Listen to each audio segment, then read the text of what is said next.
And we are live. How's everybody doing tonight? My name is Anthony Brian Logan, and you're watching and/or listening to ABL Live. Thank y'all for joining me tonight. You could be almost anywhere in the world, but you're right here with me live on the show, and I appreciate y'all for that. We got a whole lot going on all over the internets, all over mainstream media, social media, everywhere, and I don't know where to start. First of all, Steve Scalise is out of the running to become the next Speaker of the House. And the obvious pick is Jim Jordan. He'll be up for a House floor vote coming up pretty soon, a full House vote. Both Democrats and Republicans, hopefully. All Republicans are on one accord for Jim Jordan, and we get him on through. Also, we got to talk about the Philly LGBTQ LMNOP activist who allegedly groomed a young man who then wound up taking his life. We'll talk about that a little bit more a little bit later. Also, Florida GOP House Rep Brian Mast wore his Israeli Defense Force uniform on Capitol Hill in response to Rashida Tlaib flying her Palestinian flag. We'll talk about that a little bit more a little bit later. Also, Dave Rubin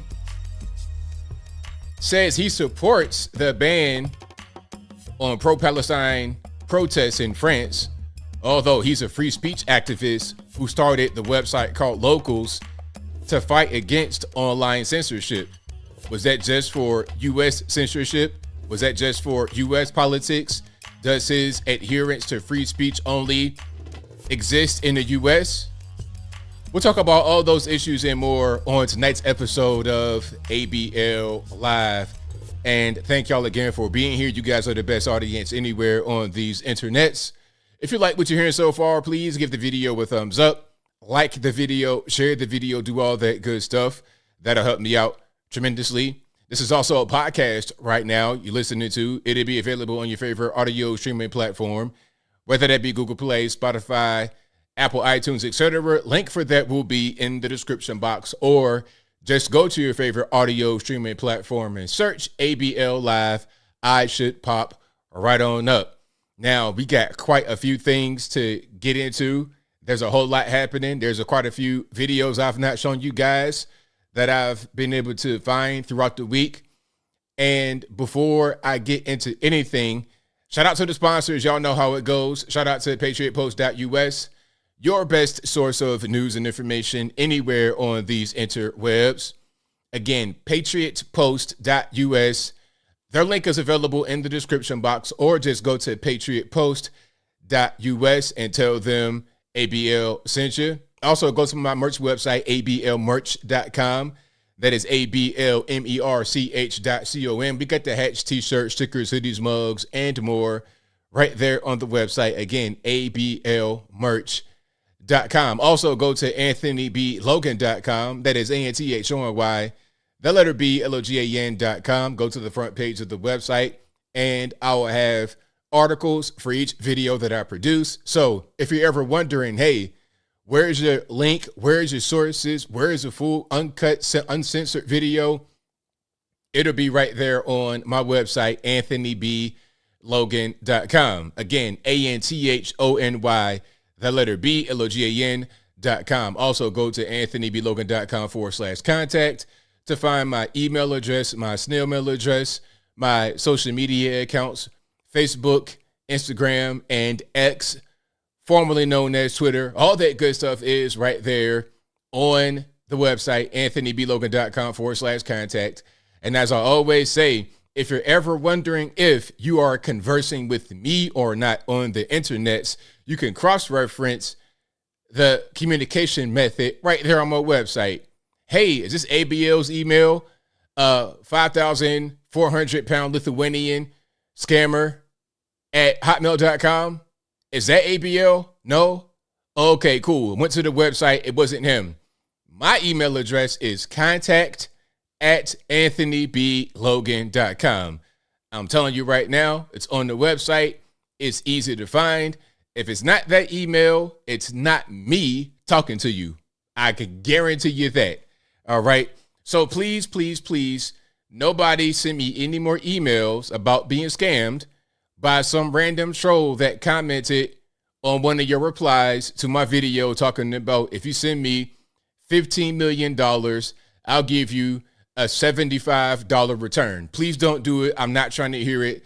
And nobody got time for that in 2023 or any other time throughout the history of man, present, past, future, all that good stuff. Now, we got quite a bit to get into. There is a whole lot happening after my obligatory don't get scammed by these robots speech. We are going to get into quite a bit. We're going to get into there's still issues with Israel, of course, and that whole thing over there, the fighting and the chaos. That's still something going on. We're definitely going to get into it. I got a few videos for you guys to check out. A few things, a few stories that I've not covered quite yet in the video. Some things that are going to kind of pique your interest and make you think about what's happening around you. I'm going to show it all. So y'all please hang tight. I'm going to get into it. And if you like what you're hearing so far, please give the video a thumbs up, like the video, share the video, do all that good stuff. That will help me out tremendously. Now, I think one of these I'm definitely going to do a video on for sure. I just have not done it quite yet because some of this stuff, it's a mess. It's a crazy, complete mess. All right. Now, where are we going to go first? I think we are going to go to, hold on. I got one I wanted to show that I'm not able to find at this moment, but I got to show your man Joe Biden having a hard time. I mean, look, I have an idea, and if it's kind of crazy, if it's a kooky idea, y'all let me know. Just give me the sign if it's crazy. But I think that we could all start a GoFundMe and we could invest in a stair lift for Joe Biden. I think he needs it. You know, one of those things that if you are, you know, you kind of advancing in age a little bit and you want to be able to get a flight of stairs, you can hop on this and it'll get you from point A to point B and you'll be honky-dory. I think we need to go ahead and invest in one of those because it's time. It is high time that this happens. All right. Let me go ahead and throw it on the screen for you guys. Your main man stumbling, bumbling. I mean, at a certain point, this is kind of getting ridiculous. And how many times must he fall, almost fall, trip? And there's always an excuse made. Oh, he's 81. He's 1,000. He's Methuselah. He's old as dirt. All this, that, and the third. It's like, man, look, this is the president. I'm tired of seeing this man falling. I don't want to see the bottom of this guy's feet anymore. Okay, I'm not trying to see these prostheses or whatever he has on the bottom, these little assistants, these little lifts he has, the horseshoes. I don't want to see that anymore. Let's check it out. RIP headphone users.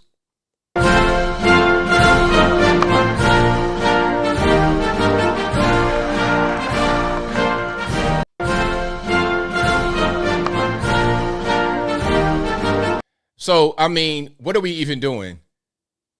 Like, so when he trips and falls and then looks back at this small crowd that's behind him, what are they supposed to do? Start clapping? And that's exactly what they did. Hey, look at me, I almost fell, and I'm 1,000 years old, and I'm your president, but I didn't fall all the way, so give me a round of applause for that. That's like the Jeb Bush. Please clap. You know, I said something that was halfway moderately worth a round of applause. Please clap. Joe Biden, I didn't actually fall. I tripped and almost busted my hip wide open. Needed to get a whole replacement, but I didn't fall, so give me a round of applause.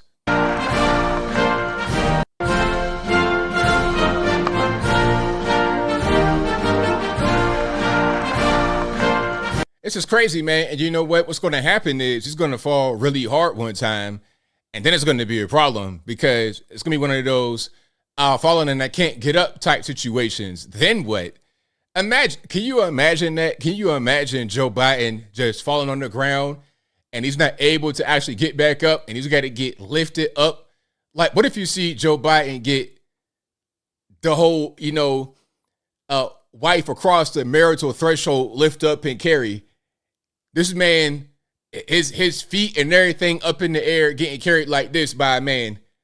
Like, what if that happens? That would be crazy. But hey, that's where we are nowadays. Nothing will surprise me too much anymore. But hey, that's your president. I don't know. I don't know, man. That's your president. But now here's something else. Now, this is a video that's not politically related, but it's something that's like a brain teaser. People are telling me it's the parallax principle. So this kind of went viral a little bit because somebody was on a plane that was moving and they saw another plane next to them that appeared to be stationary. Now, some said it was a glitch in the matrix and the simulation stopped working for a minute, but let's just watch it. Check it out.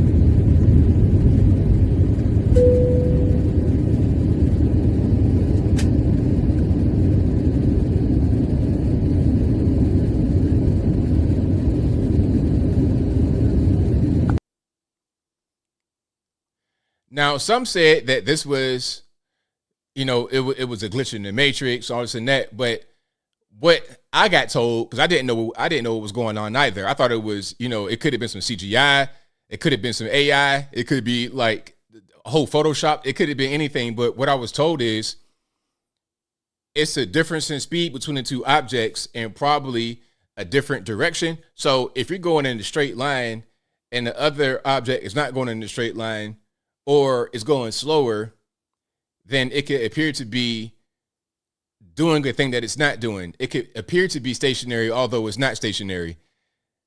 Somebody says the plane was still rendering hilarious.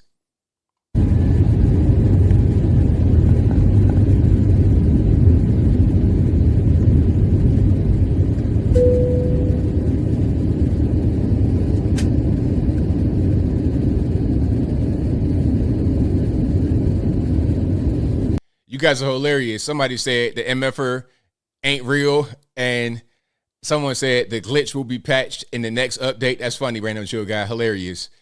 But the thing I'm seeing a lot is what I got told is that they're flying at different speeds. That's the issue. One plane is flying faster than the other. So one appears to be stationary, although it's just going slower. That's really what it is. But I mean, imagine you don't really know that. Because I didn't really know what was going on, but imagine you don't know that and you are in seat 38D or 38C, whatever it is, in the window, looking out the window, and you see something like that going on. It'll freak you out for sure. Absolutely. Some say they see it moving. Would there be a shadow on the plane that's that high in the air? I'm not sure how that works. I don't know all these principles that you guys know. You guys are a lot smarter than I am. I had to get told what was going on there anyway, so I don't know all the principles. But yeah, at the end of the day, people said that one object was flying faster than the other, which created an optical illusion. All right. But yeah, that's it. And they were kind of close. That's right, Denise. But you'd be surprised how close these planes come to each other. I saw one video of a plane landing while the other took off on the same runway. Like the plane was on the runway and the other plane came down on top of it. Matter of fact, well, not on top of it, but it came right behind it. It looked like it was on top, but it was just right behind it. I might have that video actually. Let me see if I can find it. And if you like what you're hearing so far, y'all please give the video a thumbs up. Like the video, share the video, do all of that good stuff. That'll help me out tremendously. Yeah, sometimes the planes are close. And then one time, recently, there was a situation where planes almost collided in the air, and they had to make emergency maneuvers to avoid each other. So, I mean, there's a lot of air traffic going on all the time. And sometimes it gets congested. When you go into some of these airports like LaGuardia, and I could be wrong, y'all let me know, but they have one runway. So you're talking about a busy airport, New York, will run with one runway. You got a lot of traffic. I think I took off from LaGuardia. It was a whole line of planes. It was like 13 planes in a row, one behind the other, waiting to take off. It was a mess. It's like, can we get another runway perhaps? Build this airport somewhere else rather than right here in Queens or wherever that was. I mean, good grief. And it was a dump on the inside, but that's a different story. I did not like my time in New York. I don't know. People love New York City. And shout out to all the New Yorkers. Nothing against you guys. You guys are great. You guys are fantastic. But the city itself, I don't know. You know, I'm used to smaller places. I'm not used to the big city and all the crowd and the noise and everything else. That's just not really my cup of tea. All right. But we're going to keep on rocking and rolling here. Here's a video of your man Joe Biden talking about guns, gun control. Let's watch this. Yeah, LaGuardia is an old airport. So LaGuardia has 2 runways, one for takeoff, one for landing. Is that how it was? Okay. Let's check it out. No excuse. Who in God's name needs a weapon with 100 rounds in a chamber? The weapon's only meant for one thing, to kill people. You know what? Check it out. So Biden is like, who needs a gun with 100 rounds in the chamber or 100 round magazine? Listen, if you could put 100 rounds in the chamber, that'd be crazy. But 100 rounds in the magazine. I've seen plenty of videos of people being home invaded with multiple people coming into the actual home. Matter of fact, I got to find a video from back a few years ago. I covered it on this channel where there were four people, teens or whatever they were, and they home invaded this guy, and it was all on camera, and they all appeared to be pretty trained at what they did. It was pretty scary. If I can find it, I'll throw it on the screen. But yeah, it was definitely scary because they were all lined up. They appeared to have some kind of training. I'm not sure if they had been in the military before and they got out early. I don't know, but they were all trained, all were armed, 4 guys. And if you're at the house by yourself, you're going to need more than 10 rounds for this gunfight is going to go on. You're going to need more than 10 rounds. You might get flanked. You got 4 people. It's just too much going on. All right. This car was parked. Hold on. Let me see if I can find it. Nah, that ain't it. I'm gonna have a hard time finding that one. Yeah, and 100 round drums, that's not really 100 round drums is not necessarily he's using the extreme to try and make a point about anything.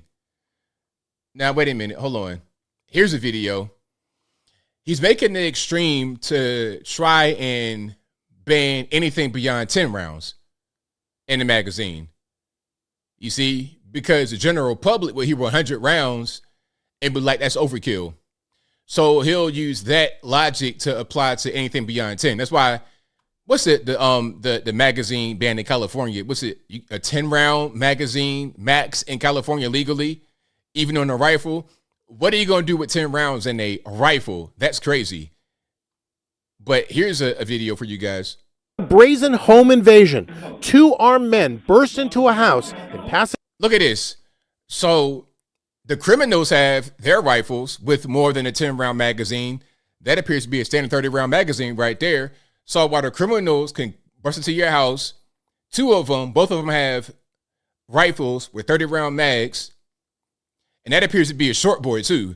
He can have a short barrel rifle, 30 round mag, 2 of them breaking into your house. You over there with the equivalent of a flintlock pistol trying to defend yourself. You're going to be completely up the river. You might as well be unarmed at that point. Might as well be unarmed. Pasadena, Texas. 3 victims are ordered to the floor. Then one suspect lifts one young lady by her hair and orders her to another part of the house. See, when they got to talk about that, we could just leave that right there. You can see what's going on. You can see what's happening right there. And that's a big part of the reason why you need more than 10 rounds in your weapon. Because again, Joe Biden will say we don't need 100 rounds, but he'll use that line of reasoning to ban anything beyond 10. That's the actual point. But I digress. Were they wearing all white? I'm not quite sure what they were wearing. I think that was the night vision. The night vision can make your clothing appear to be different than what it actually is. So I don't know what color they were wearing. based on the night vision camera, you know. All right. Now, shout out to you, Jesus is Lord. You're asking me a question about when I go live. So I'm here live every Wednesday and Saturday from 8 to 11 Eastern Standard Time, 8 p.m., 11 a.m., 8 p.m. to 11 p.m. Eastern Time, Wednesday and Saturday, I go live. And I try to put out pre-recorded content every day as much as I can. All right. So thank you for being here. I definitely appreciate you. All right. Yeah, and a 12-gauge shotgun. Somebody said, Ryan says, according to Joe, use a 12-gauge shotgun. That's a good home defense weapon, but also not that great. Like, I want a rifle. And really, I like a short rifle because you get the best of all worlds. Give me 30-round magazines. That's probably better to be able to maneuver around with. If it's go time and it's really go time, hey, maybe have an ammunition belt like Batman. Maybe. I'm not saying I do. I'm not saying I don't. Matter of fact, I'm not saying I own any weapons. I'm just saying, here's a scenario that could happen, potentially, perhaps. Okay, I'm hearing my door get booted in. Boop, boop, boop. All right, it's time to go.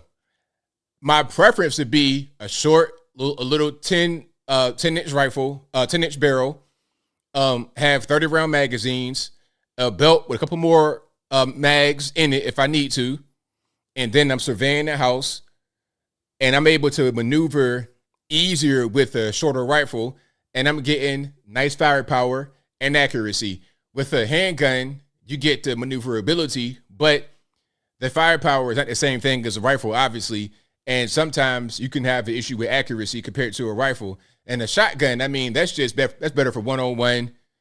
Just trying to scare somebody when you rack it.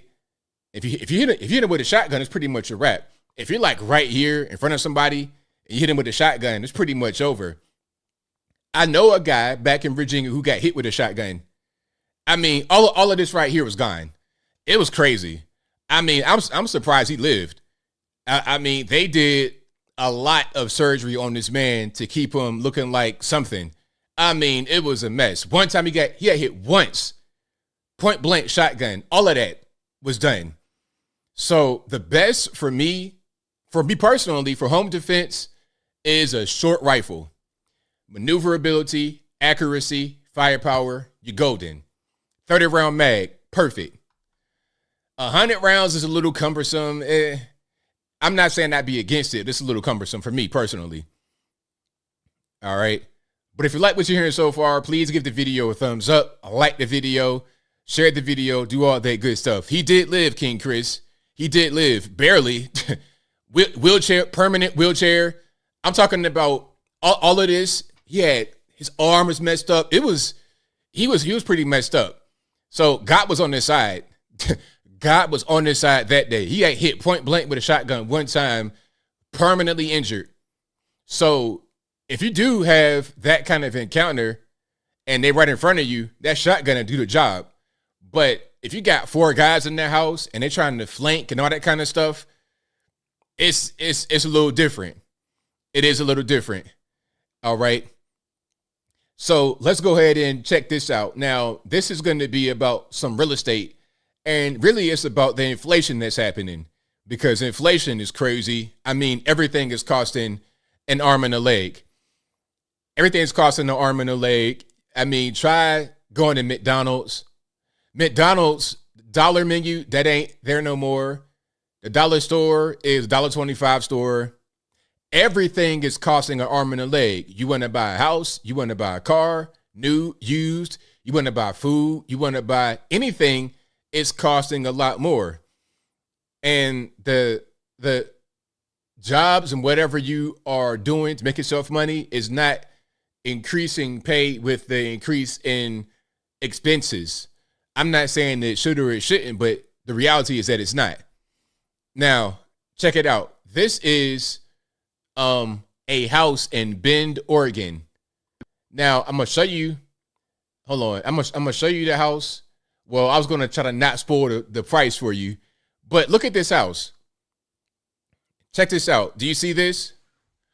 $1.75 million. $1,750,000. $750,000 for this house. I mean, the prices are unreal.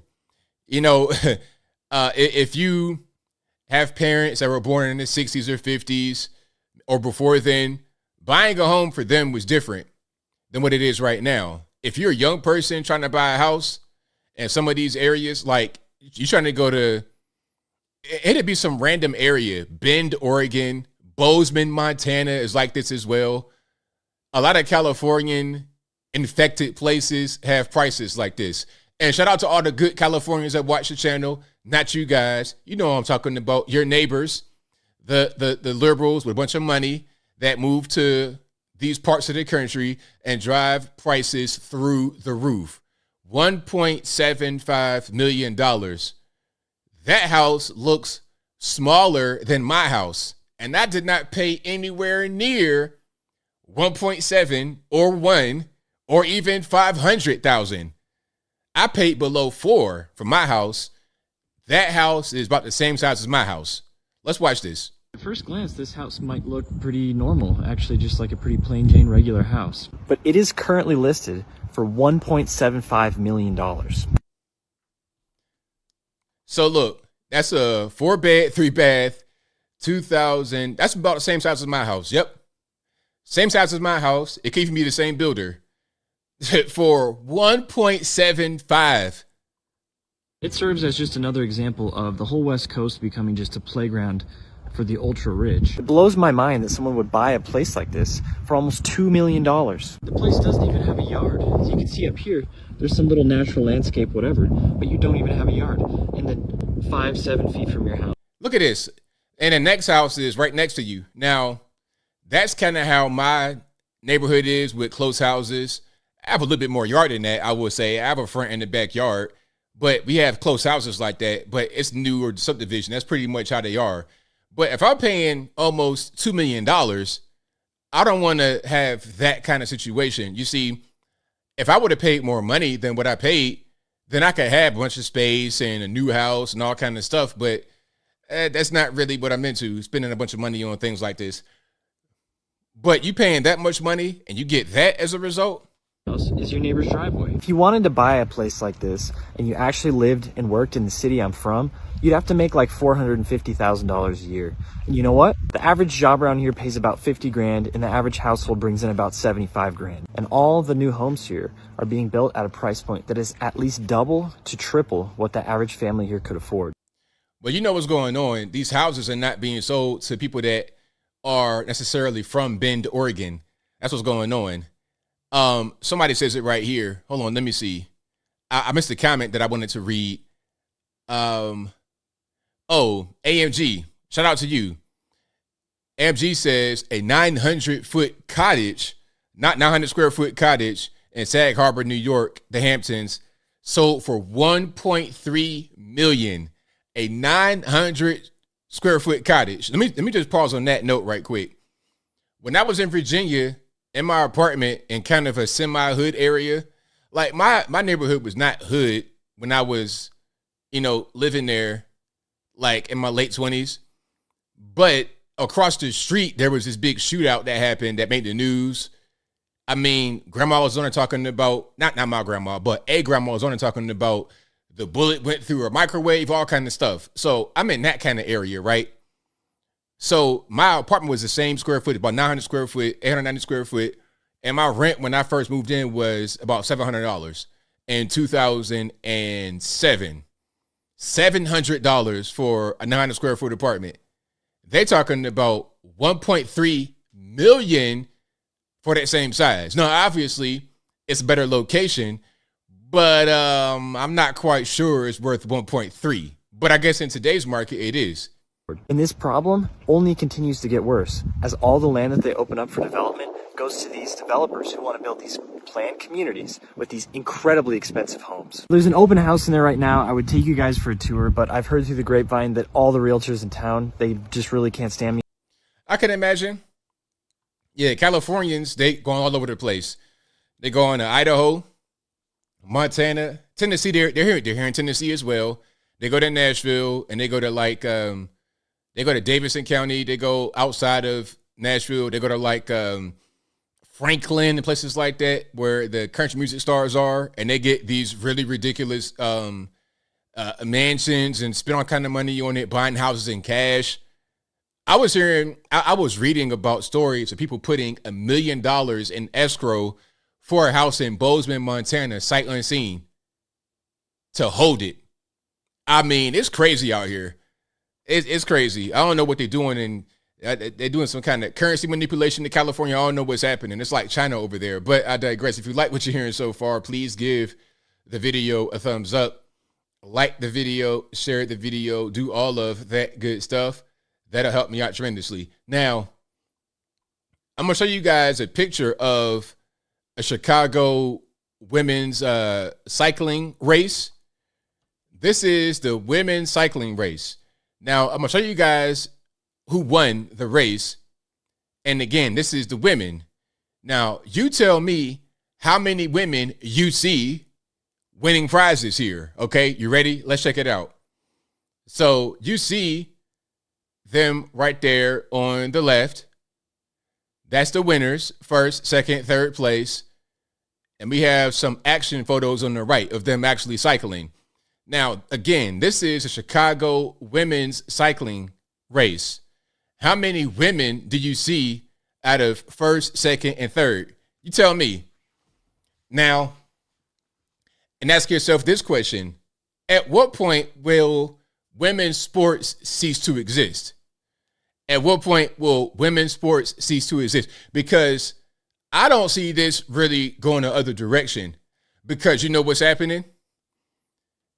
And the answer for you guys, I'm going to tell you the answer in a minute to how many women are right there.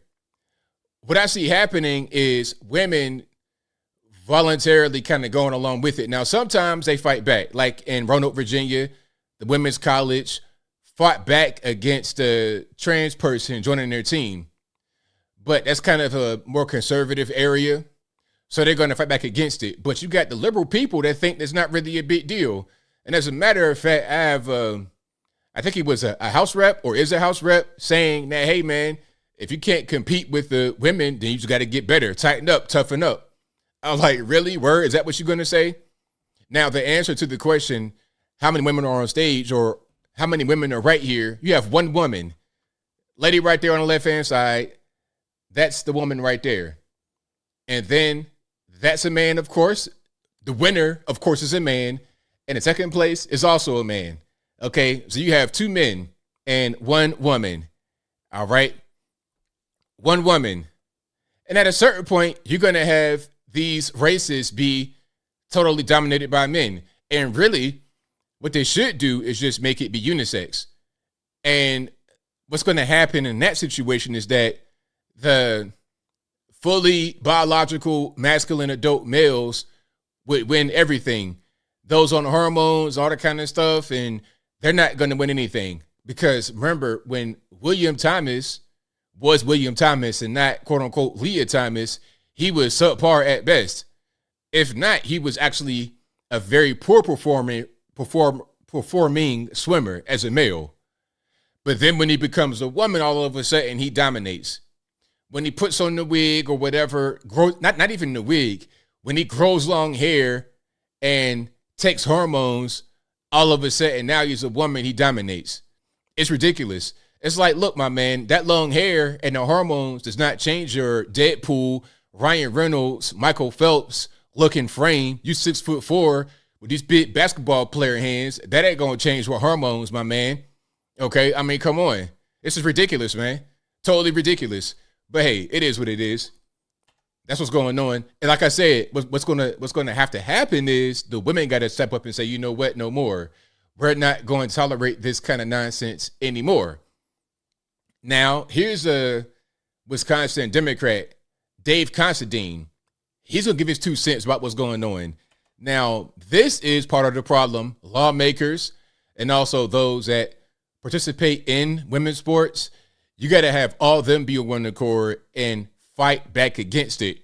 If they're not and they support it, it's going to continue. It's going to get worse and worse. Let's go ahead and check this out. And my granddaughter, who's playing college sports, I asked her about this when we had this 2 years ago, and she said, you know what? If a trans woman was competing against me in the sport, then that just means if that person's better than me, I need to work harder. And my granddaughter... You know what? I mean, you can't make it up. First of all, you can't make this story up, but I think he made that story up. You understand? Like, you can't make up the fact that he's trying to defend this stuff. You can't make that up. But I think that's probably a fake story you said right there. And if it's a real story, then where is that ideology coming from? Where you think that you just got to work harder than a man to overcome what a man brings to the table. But then again, you know what? Maybe she did say that, because nowadays we are told, not we, but the youngins, the kids are told in K through 12 in college that men are the same as women. There's no difference, no biological differences, no advantages. There's nothing. It's like, really? Is that the case? Not even your genitalia, because you can identify as a woman even with your twig and berries. It doesn't even matter. Nothing matters anymore. So, of course, if someone believes that ideology, they think that there's no advantage being a man over a woman when you're talking about athletics, when there is. Like I said, your man Leah Thomas, 6'4", big basketball playing, big shoulders, narrow waist, upper body strength. I mean, come on, man. These are biological advantages, biological realities that you cannot overcome with simply working harder. It's just not how that works, man. It's like, okay, if I'm trying to fly and I'm going against the actual bird, I cannot beat the bird at flying. I can't fly. Or, you know what? Here's a better example. I'm trying to beat a cheetah in a foot race. I'm trying to beat a squirrel on a vertical jump, or a cat, or a cat jumps so high compared to its height. You can't beat that kind of, I don't know. You see what I'm saying? There are certain things you cannot do better than a different thing. We're the same species, but we're different. I cannot produce a baby, obviously. I don't have the parts. I just can't do certain things that they can do, and vice versa. But I guess, hey, man, you know what? You could be whatever you want to be nowadays. You know, I think we took that phrase, that talking point, a little bit too far. Be whatever you want to be. Do whatever you want to do. Well, maybe not. Maybe there's some limitations. Like, I can't identify as a cat, but I guess I can now, because I've heard about some schools, and you guys who are educators, if you have seen this in school, please, please, please, y'all got to give me the 411. And if I'm wrong, correct me.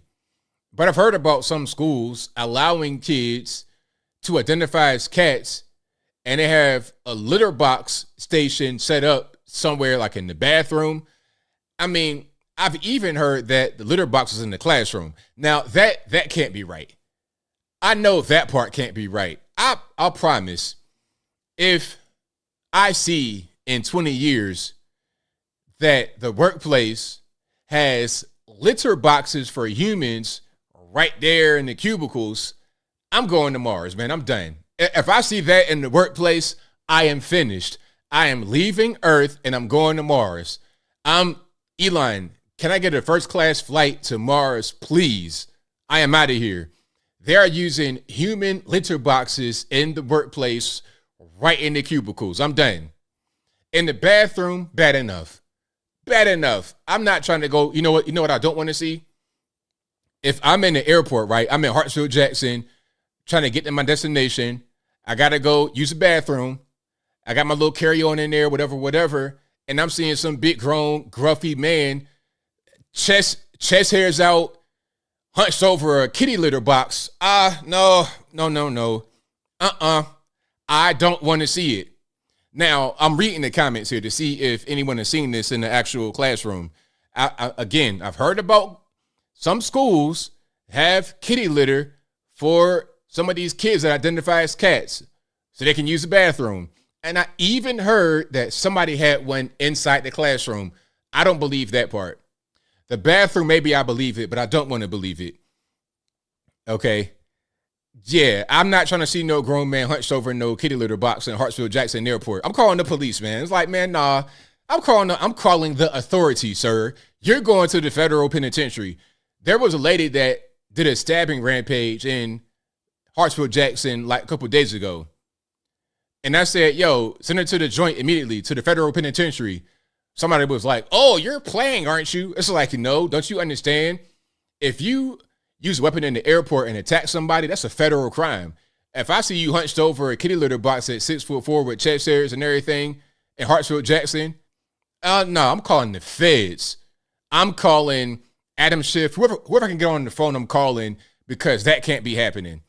All right. But if you like what you're hearing so far, please give the video a thumbs up, like the video, share the video, do all that good stuff. That'll help me out tremendously.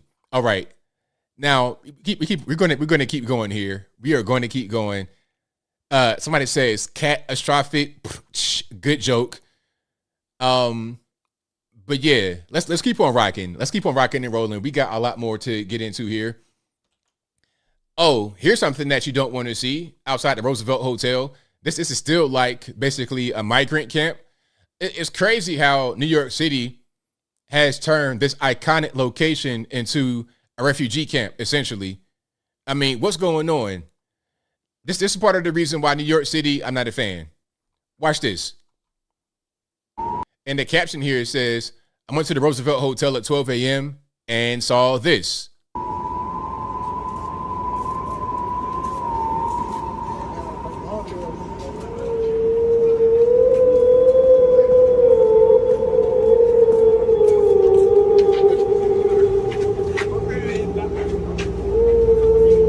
Well-dressed man right there with the Muslim outfit on.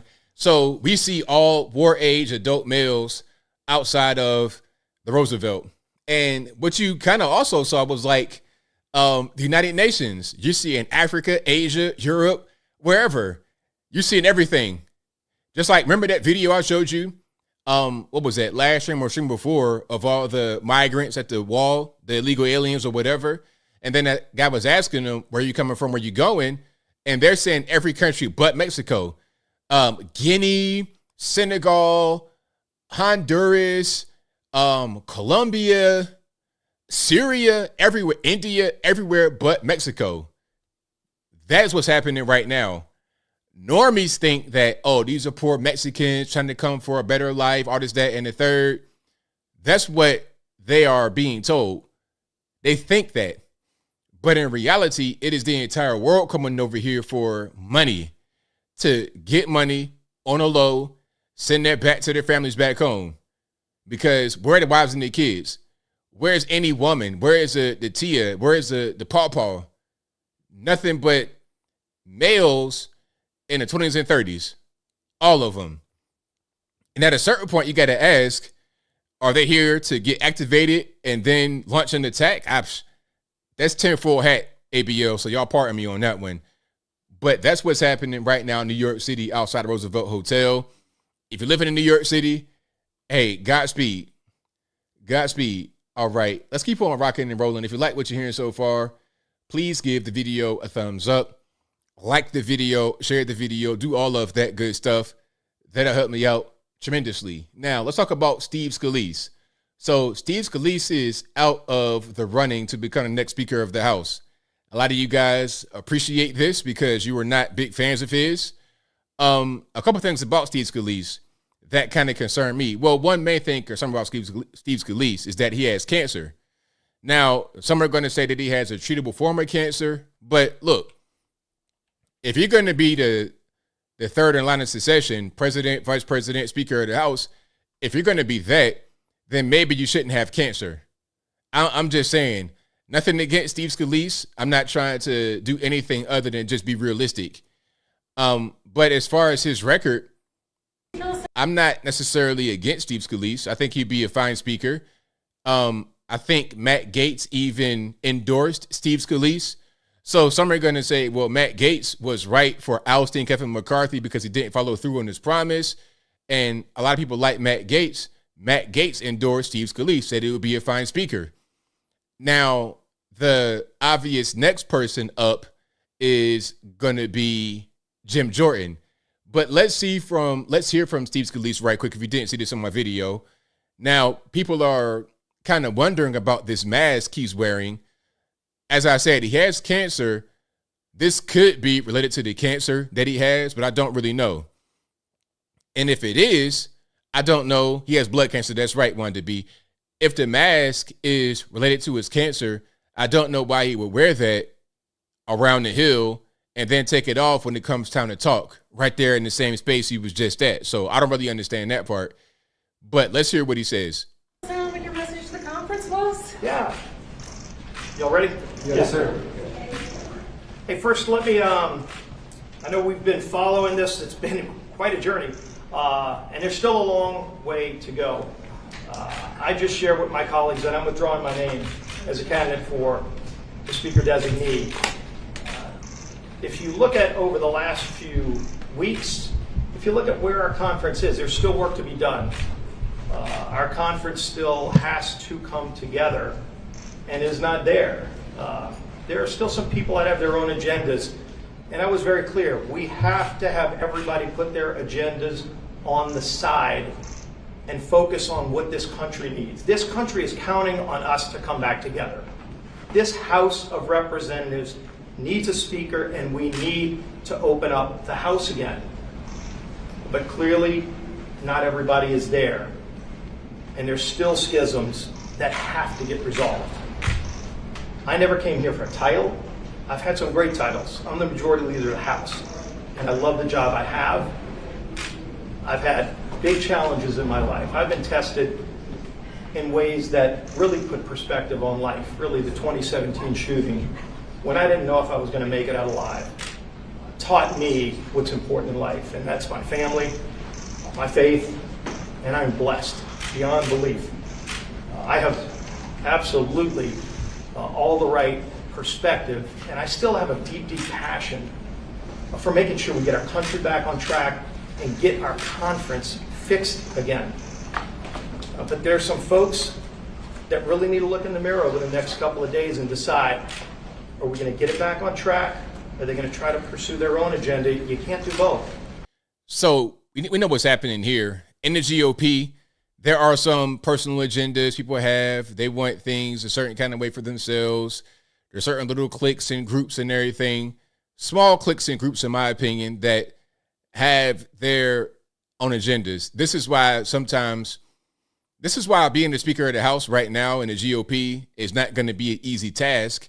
And it's going to be hard to get things done because you got a few things, well, at least two things working against you. The first thing is that you don't have the Senate or the White House.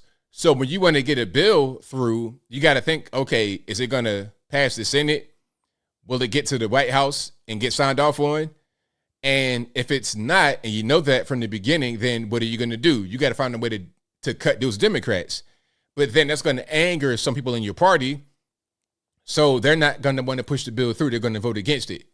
So we're dealing with a kind of a push and pull type situation where you're trying to please everybody to be able to get things done. And it can be hard to do, especially when the majority of those who you got to please are on the other side. So it's just hard. It'd be hard for Jim Jordan. It would have been hard for Steve Scalise, and it was hard for Kevin McCarthy. Kevin McCarthy was unsuccessful. That's why he got ousted. Now Steve Scalise withdrew his name. And remember, he actually won the internal GOP voting. He won. So, I mean, I don't know what they're going to do now, but that's pretty much what's happening. That's what's happening. We're going to see. We're going to see where this goes. I think Jim Jordan will do well. I like Jim Jordan. And I think the voting for that is going to come up pretty soon. So we're going to see. Now, a lot of you guys were asking me about this particular video. And you guys that are kind of aware of these videos and maybe you follow the Polish president, let me know if it's an old video. I feel like I've seen it a long time before, a long time ago. And y'all, if it's new or old, please let me know if you know. So this is the Polish president saying that they're not going to accept any Muslim immigrants or illegal aliens, basically. Let's check it out. How many refugees has Poland taken? 0. And you're proud of that? If you are asking me, if you are asking me about Muslims illegal immigration, none, not even one will come to Poland. Not even one if it's illegal. We took over 2 million Ukrainians who are working, who are peaceful in Poland. We will not receive even one Muslim because this is what we promised. But I asked this not about illegal failed. immigrants. I asked about refugees. And Jean-Claude Juncker, the Commission President, says that you're racist.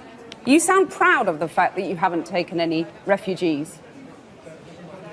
Of course, because this is what our people are expecting from our government. That's number one. This is why our government was elected. But this is why Poland is so safe. This is the reason why we had not even one terrorist attack. Look at the streets in Poland. And we can be called populists, nationalists, racists. I don't care. I care about my family and about my country. Now, you know what? I support him 100%. Because, like, look, call him whatever you want to call him. Call him racist, call him whatever. But he's looking out for what's best for his country. So whatever you got to do, you do it what's best for your country. I support that 100%. 100%. And the thing about these nations over in Europe is they're not the US. The US is like an experiment. It's not the same thing as a Poland or a lot of these Eastern bloc kind of countries. Is not the same thing as us over here in America. So different region, different history, different people, different actions. So shout out to him for doing that. Shout out to him. Now, I'm not quite sure if that's new or old, but I think the context is the context of why it's being shown right now, if it is old, is because of the Gaza Israel war, the Hamas Israel war that's happening right now. Now, did you guys see where the IDF, the Israeli Defense Force, we'll talk about that in a minute. The IDF says they want northern Palestine to evacuate to the south. Not Palestine, pardon me, northern Gaza. Because Palestine, that doesn't include Gaza and West Bank. They want northern Gaza to evacuate to the south. Now, understand this. That would be 1 million people, 1.1 million people in the north by itself, in northern Gaza. Gaza is about two Washington put together, two put together. It's about that size of 2 DC put together. It's very populated, densely, heavily populated, and you have a lot of people in a very small place. And one of the places that they want to evacuate, if I'm not mistaken, it's a UN camp, a refugee camp right there in the northern part of Gaza. So what's going to happen is they're going to have to leave Israel and Gaza, because how are they going to go to the south? There's not enough space. It's too many people. Now, there's a question. Where are you going to put 1 million illegal aliens? Or, pardon me, 1 million refugees? Because they'd be refugees. If they're being expelled from the north and they got to go somewhere, refugees. Now, some say the surrounding Arab states should take them in. Egypt, Lebanon, Jordan, Syria, Iraq, Saudi Arabia, they should absorb them. Some say they should come here to the U.S. Some say they should just be in Israel where they actually live at rather than having to leave Israel. Because what's happening, let me tell you what's happening, regardless of who comes. And yeah, somebody says there's 2.4 million people in Gaza. Again, it's about the size of 2 DC put together. Washington, DC put together 2 of those. If you evacuate 1 million, 1.1 million people, you're cleansing them from the area because they probably won't come back. If you say evacuate this area, half of the whole Gaza, they may bomb that to smithereens, clean it up, and then reclaim it. Because remember, Gaza was part of Israel officially in 2005. In 2005, they gave it to Gaza. And it's weird because there's a train of thought that says there is no Palestine. Well, who did Israel give Gaza to? What is that right there? Is it no nation? What is that right there? Just Arab land? Like, what is that? Anyway, they may evacuate them, bomb it, and then clean it up and take it back. And then it'll be the South. Okay, no water, no electricity. You guys are going to leave too. Let's get you out of here. Some say they should go to Egypt, but the problem is the IDF might be having that area on lock as well. There's a border wall right there that goes across the Sinai.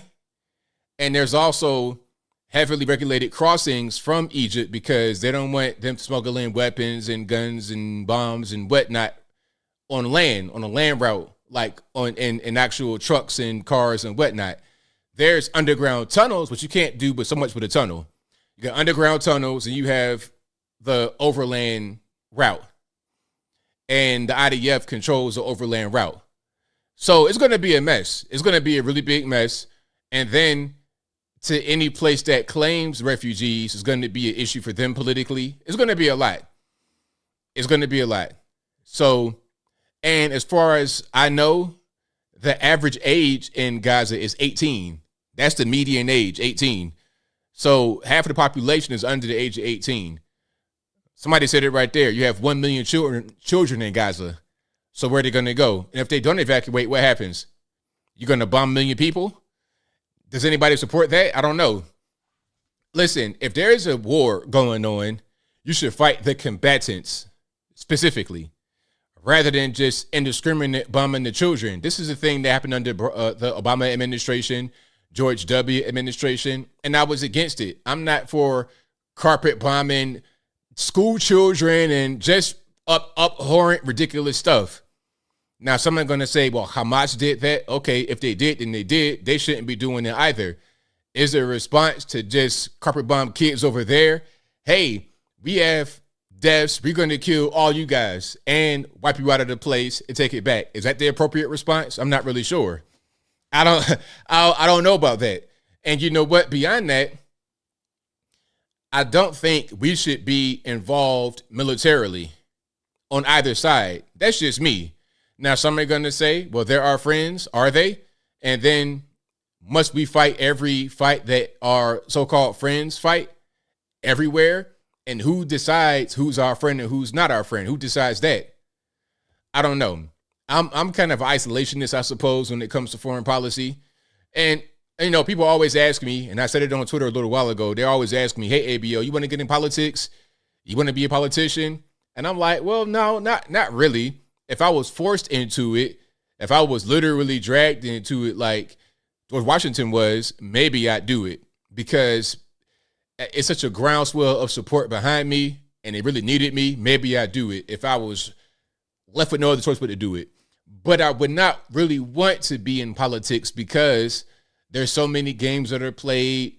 There's so many things that don't make any sense, so many unwritten rules of engagement and all kind of just random stuff I don't like.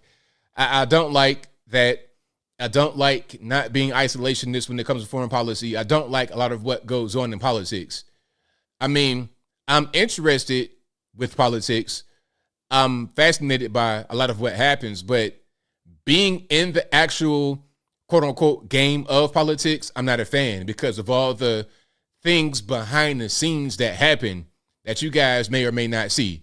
But I digress. George Washington, the president, because George Washington did not want to become the president. He was forced into it. The friends and everybody, they made him be the president. He didn't want to be the president. You know, exactly, Killian. I'm too honest to be in. I'm a very honest person. I call it how I see it. And politics, you got to lie. And this is why when Trump came in, he was loved by many and hated by many. Many loved him for the honesty. True or false, right or wrong. What am I trying to say? They loved him for the honesty even if it was harsh, put it to you that way, not saying true or false, even if it was harsh, even if it was brash and abrasive and or rude to them, they liked the honesty. And he wasn't this guy that'd just tell you anything or use lawyery language to be evasive when it comes to questions. We like that about Trump. But also, people did not like the honesty. They wanted the politician to make them feel good, to make them feel like they were being told a thing that was good. I digress. I don't play the Lion game, Retro AI. I do not play the Lion game. I'm not a fan of it. But let's keep on going here. Let's talk about what's happening with, where did I want to go next? I want to go to Brian Mast. Now, Brian Mast wore his Israeli Defense Force uniform on Capitol Hill. Now, this was kind of crazy. Hold on. Listen. I appreciate Brian Mast for his U.S. military contribution. He has a Purple Heart Medal. He got injured in 2010. He was I want to get this phrase right or this title right. He was, hold on. Let me just look it up because I don't want to say the wrong thing. Explosive ordnance disposal technician. That's what he was.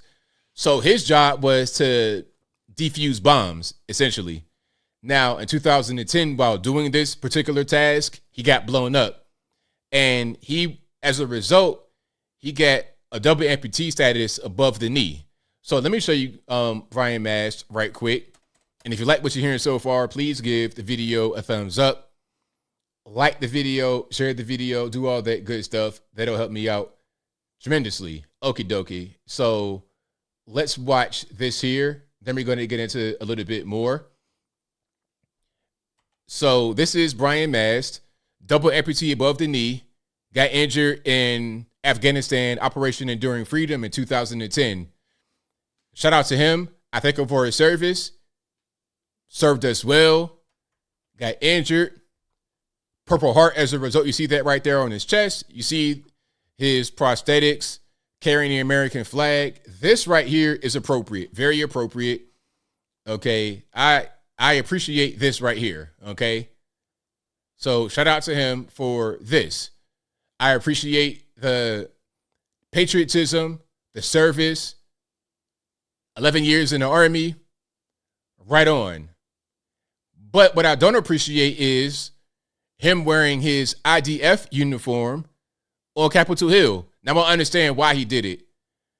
The reason why he did it is because Rashida Tlaib had the Palestinian flag outside of her office. And by the way, because this was a question that I was asking actually in the video, and I found out the answer. People were saying, did she put the flag out there right when this most recent conflict started? Now, according to what I've read, the flag was put out there in January. I don't know why it was put out there specifically in January, but it was not put out there right after this most recent dust up between Hamas and Israel. And if I'm wrong, let me know in the comments, but that's what I read. That's what I was able to find. But regardless, he's like, hey, she has her flag. I have my uniform. Now, let's go ahead and watch him talk about this whole thing here. Now, you see he has on a uniform right there. This is the IDF uniform. That's Israeli Defense Force. All right. Because he volunteered there in 2015. Now, remember, he got blown up. Yes, they are prosthetics, David Ray. He got blown up in Afghanistan in 2010. So he has two prosthetics. He is a double above the knee amputee. All right. So now he got hurt in 2010 in Afghanistan. In 2015, he went to Israel to volunteer for the IDF. Now, one thing about Brian Mast is that he is not Jewish. His father, Jeffrey Mast, I believe, is a white American. His mom is Mexican from Mexico. He's not Jewish. He just went to Israel to volunteer as part of the IDF. Now, what he did over there was he was packing medical kits and moving supplies. That was his job over there in Israel. That's what he did. Okay. He was not obviously in some kind of combat role. He was over there just volunteering. Nothing wrong with that. That's just what it is. But when you put on a uniform, it kind of implies something else, in my opinion. Okay. He did not fight for Israel. He was over there doing kind of just background tasks. So that's just what it is. Again, by the time he went over there, he was already hurt. He had been hurt for 5 years at that point. He was over there with 2 prosthetic legs. Whether you're Kevin, Steve, Jim, or anybody else, you have to answer for the decisions that you made during your time here, things that you did right and things that you did wrong. And the more that anybody humbles themselves to say, this is where I did something right, this is where I did something wrong, this is what I learned from what I did wrong in the past, the better opportunity they have to become the Speaker of the House. Do you anticipate other people to put their names in the ring today? Yeah, I would agree. The process is that you can't just say, well, this person was the second in line, so we're just going to vote on them. Our processes don't allow that. If you open it up, then you open it up. So there have to be 2 nominees to have an election? No, it doesn't have to be 2, but it has to be opened up. Okay, I want to move forward a little bit because they're going to ask him about the uniform in a minute. Let's go to the floor with that person. Speaker designate, right? Exactly. Another speaker designate. What's with your threads today? Can you tell us anything about those? Sure. Tlaib's got her flag. I've got my uniform. So you heard that he was asked about his threads, like what's going on with your threads. He's like, hey, Tlaib's got her flag. I got my uniform. Because Rashida Tlaib had the Palestine flag, and he has his Israeli Defense Force uniform. Now, again, this is Brian Mast, a U.S. House rep from Florida. He visited Israel as part of a volunteer force for IDF in 2015. He announced his run for Congress in 2015. He wins 2016 and becomes inaugurated 2017. Been there ever since. All right. That's what happened. He was not over there fighting for Israel. He was over there in supply, as someone said earlier, because again, he got hurt in Afghanistan when he was in the Army, the U.S. Army, in 2010. He went to Israel in 2015, 5 years later, after he got hurt, and he left the Army in 2011. Purple Heart recipient, all that good stuff. Great military career from what I'm able to read. And again, I thank him for his service. But my man, you're in Congress right now. Why would you wear a foreign nation's uniform on Capitol Hill while you're in Congress? I've never seen any other nation's representatives in government do that. Will you ever see China and their officials wear anything else other than Chinese paraphernalia, uniforms, or whatever? Will you ever see that in your life? Will you see Vladimir Putin wear, I don't know, a Chinese uniform or some other country? I don't know. I think that it doesn't make any sense. It's almost the same thing as seeing a U.S. soldier wear a foreign nation's uniform of their soldier. It's like, what are you doing, sir? You're on duty. You should have a uniform worn properly. Look, if you're a soldier and there's regs to your uniform, why would it be okay for a politician to wear a whole different country's uniform? So when you become a politician, after you retire from the military, you get to not only wear whatever you want, you get to wear a different country's uniform right there on Capitol Hill. As I said, the same thing should go for everyone. Rashida Tlaib should not fly her flag because it's not our country. She's from Palestine, or her parents are from Palestine. She's first-generation immigrant. Her parents are from West Bank, so they're Palestinian. She's first-generation American immigrant from Palestine. She should fly the American flag on Capitol Hill. So should everyone else. The American flag, the flag of your state, and U.S. military flags. Not Israeli military flags, not Ukrainian military flags, not Palestinian military flags, or their nation's flags, or their state flags, U.S. Why is that a hard thing to comprehend? Some say freedom of speech. That's not what I'm talking about. Freedom of speech, you're talking about peaceable protests, We ain't talking about that. We're talking about our government here. We're talking about things that apply to the government.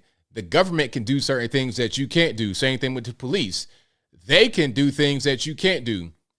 And as a result, they should be held to a standard. If you're a police officer, you can't just put on whatever you want to put on, can you? You got to wear a uniform. You have to drive a certain car with certain markings, and you got to do things a certain way. There are certain rules that apply to you that don't apply to the general public because you have privilege that's given to you that we don't have as a general public. I can't access what he can access as part of Congress, as a actual U.S. House rep. I'm not privy to all these briefings and everything else. So in that capacity, be held to a higher standard. Am I wrong about that? Is that wrong? Yes. And also no rainbow flags. That's correct, Stevenson. No rainbow flags, no LGBTQ, elemental P, X, Y, Z, none of that stuff. All that, throw it in the trash. Only U.S. And if I lived in Israel, I say the same thing. Okay, we're in our parliament, our government, or whatever. We're only going to fly the flags of our nation. China, Russia, Israel, Poland, Germany, wherever you are, I would advocate for the same thing. Now, speaking of free speech, let me keep on rocking and rolling here. And if you like what you're hearing so far, please give the video a thumbs up. Like the video, share the video, do all of that good stuff. That'll help me out tremendously. Now, your man, Dave Rubin, good old Dave. Okay, I got to find that picture right quick. Dave Rubin. Dave Rubin, and I'm saying these things to give you some background so you understand who I'm talking about. Now, Dave Rubin is Jewish. He's gay, married to a man, and somehow they had kids. I'm gonna put it on the screen. Y'all just hang with me. And Dave Rubin, beyond all that, is also a guy who was previously on Young Turks. If you ever seen him on Young Turks, you know what I'm talking about. Matter of fact, let me see if I can find him on Young Turks back in the day to give you a little bit of a throwback. All right, hold on one second here. If they're going to show him, they may or may not. Oh, here we go. Hey guys, Anna. Here we go. So this is Dave in 2008, 2014. So watch this. Dave at Roseanne's Kitchen Table, and as the year wraps up, we wanted to tell you about our personal best and worst moments of the year. So I'm going to let you go first on this one. You want to start good or bad? So that's Dave right there, 2014, back during the Young Turks days, if I'm not mistaken. Okay, I think a little while after this, he became more conservative leaning, more classical liberal. And when you watch Rubin, you're going to get quite a bit of Joe Rogan-esque talking points. Who else? Who's another guy that's just like, I saw Dave Rubin one time live. I saw Dave Rubin in Nashville years ago with Jordan Peterson. So they're kind of on that end of things. Not terribly conservative, but like kind of like more centrist. Put it to you that way. Now, one thing that Dave Rubin did was advocate for free speech at a time where a lot of us needed it. Hold on. Now, this is a more recent photo of Dave and his husband with their kids. Now, I think what happened was they hired 2 surrogates. Now, I don't know if it was their seed in the baby. I would assume so. I have no idea who the actual mothers are, who the eggs came from, if it came from the surrogate or what's going on. I have no idea, but that's what happened. So yeah, that's the background. Let's keep on going here. But in 2020, Sargon of Akkad, you guys may know who that is, another YouTuber. He was, I think, demonetized, or this might have been during the ad apocalypse where a lot of us did not have a lot of ad revenue because YouTube was going through whatever they were going through with the ads. So a lot of us jumped ship to Patreon to make up the difference in the ad revenue. Now, Sargon got removed, kicked off, booted from Patreon because of hate speech or whatever. So what Dave Rubin did was start Locals, locals.com.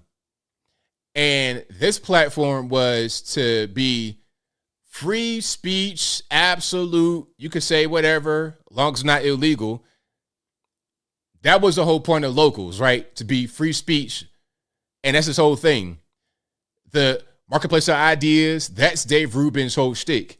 So then when we have the Israeli-Hamas conflict, things are a little bit different now. Let's fast forward. France has banned pro-Palestine protests. Now, I'm against this because although I may not agree with them out there in France who are protesting for Palestine, maybe I do, maybe I don't, but I probably don't. It doesn't really matter because they should have the right to do it. Now, I know we are in the U.S. We have freedom of speech, First Amendment. It's not quite the same way in France. I'm sure they have rights, but they don't have specifically American rights. They don't have our First Amendment constitutional right over here. But if you're Dave Rubin and you have built a whole platform on free speech, absolutism, marketplace of ideas, you created a website just for free speech to allow creators to not be censored by big tech. If that's your platform, then you should be consistent. So when there's a thing that you don't like as a Jewish person, you should say, you know what? I don't like this. I disagree with it, but I support their right to say what they want to say. As long as they're peaceful, as long as it's not a riot, I support it. And you know, my thing that I've been saying the whole time throughout Black Lives Matter is I don't support Black Lives Matter's ideology at all, not even a little bit. But as long as they peacefully protest, it's all good. Say what you want to say peacefully. I'm not going to take your rights away or advocate against things that I don't want to advocate against because I don't like you. That doesn't make any sense. You should have the right to say what you want to say, and I'm not going to get in the way of that. The key is staying peaceful. As long as that is in the mix, then it's all good. That is the main thing. Now, let me get to what he said here without belaboring the point too much. And if you like what you're hearing so far, please give the video a thumbs up. Like the video, share the video, do all that good stuff. That'll help me out tremendously. Okay, dokie. So here's the actual tweet. Here's a screenshot of it. You see what it says. Now, this is a quote. Someone says, breaking, France has just banned pro-Palestine protests. And then Rubin responds, maybe the West has a chance. Now, in my opinion, and y'all probably agree, this is supporting what France did. But my man, how can you do that when you support free speech? When you support people's right to say what they want to say? Marketplace of ideas. How can you support a thing like this that goes against your entire platform? Some say, well, it's France, ABL, not the U.S. So does Dave Rubin's stance on freedom of speech stop when it crosses U.S. border? Is it only applied to the United States? I thought social media was international. I thought that Locals was not just for U.S. citizens. I thought Jordan Peterson was from Canada. That's his man that he went on tour with. So I thought that he was a free speech absolutist for everyone, not just for American citizens. Maybe I'm wrong about that. Maybe Locals is just for the United States. Maybe Twitter only operates in the USA. Maybe YouTube is only in the United States. I mean, y'all, please correct. If I'm wrong here, y'all correct me. Because I saw the comments on my video talking about, oh, well, France is not the U.S. I get it. But freedom of speech is a thing that you hang your hat on. It shouldn't just be for the United States. But hey, it is what it is.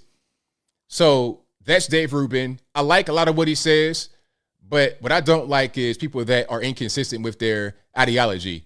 If you're going to have a stance, if you're going to have a take, let that be consistent. Don't change it up because all of a sudden now it becomes cool to do so. It benefits you to be against it. I don't like that. One thing about me, I don't care what it is. I'll be consistent. Just like with Black Lives Matter. I don't like them, I don't like anything about them, their ideology. I don't like their Bull Dagger members that they got going on, the Bull Dagger leadership. I don't like them. But that doesn't matter when it comes to their right to express themselves. I support that regardless of who you are. You could be a Klan member with a hood on and all that, across everything. I don't like them, but say what you want to say. Now, you want to get violent, then I say to the police, you could crack their head clean to the red meat if you have to. If you have to. I'm not saying you should. Censors and everybody, flaggers. But if they become violent, start acting the fool, that's different. That's different. And then I got to play this as well, because some say, well, look, these pro-Palestine protesters are advocating for violence and they're terrorists. I mean, look, that can be true. All you want it to be true. And that's fine, but check it out. The same thing can be said about you. You're a Second Amendment supporter. You support you support pro-life initiatives. They say you're a terrorist. You're a Nazi. I have been called a Nazi before. Me, ABL, me, black dude from Virginia. I've been called a Nazi. So the same thing that's used against them, valid, invalid, it doesn't matter, because really at that point, it's a matter of personal opinion. And if enough people agree that I'm a Nazi, then guess what? I'm a Nazi. And now I'm shut down because they say I'm a terrorist and I'm advocating for kids to get killed and I'm taking away women's choices and I'm forcing them to have babies. That's how it goes. Because didn't you see on The View where Sunny hosting, quote unquote, Asuncion hosting, where she said that the Proud Boys were the same thing as Hamas, and the crowd went crazy. See what I'm saying? So the same thing that you use against them, turn against you. The best way to avoid that is follow the Constitution, free speech across the board, so it can't be used against you.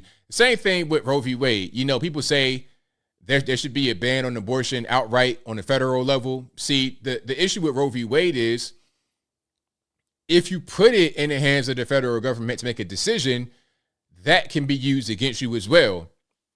We say total ban federal level. They say no ban federal level. Who wins? It could be changed from year to year, essentially. I mean, it could get changed. Why not? The rule should be states decide. So it's not just a one-size-fits-all thing. A state could change, but if it's just on the federal level, then it could change and impact all the states negatively.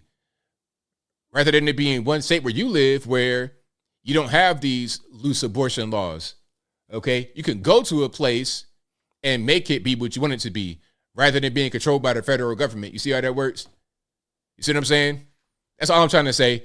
All I'm trying to say is be consistent and don't have these rules that you try to impose upon the other side that will be weaponized against you.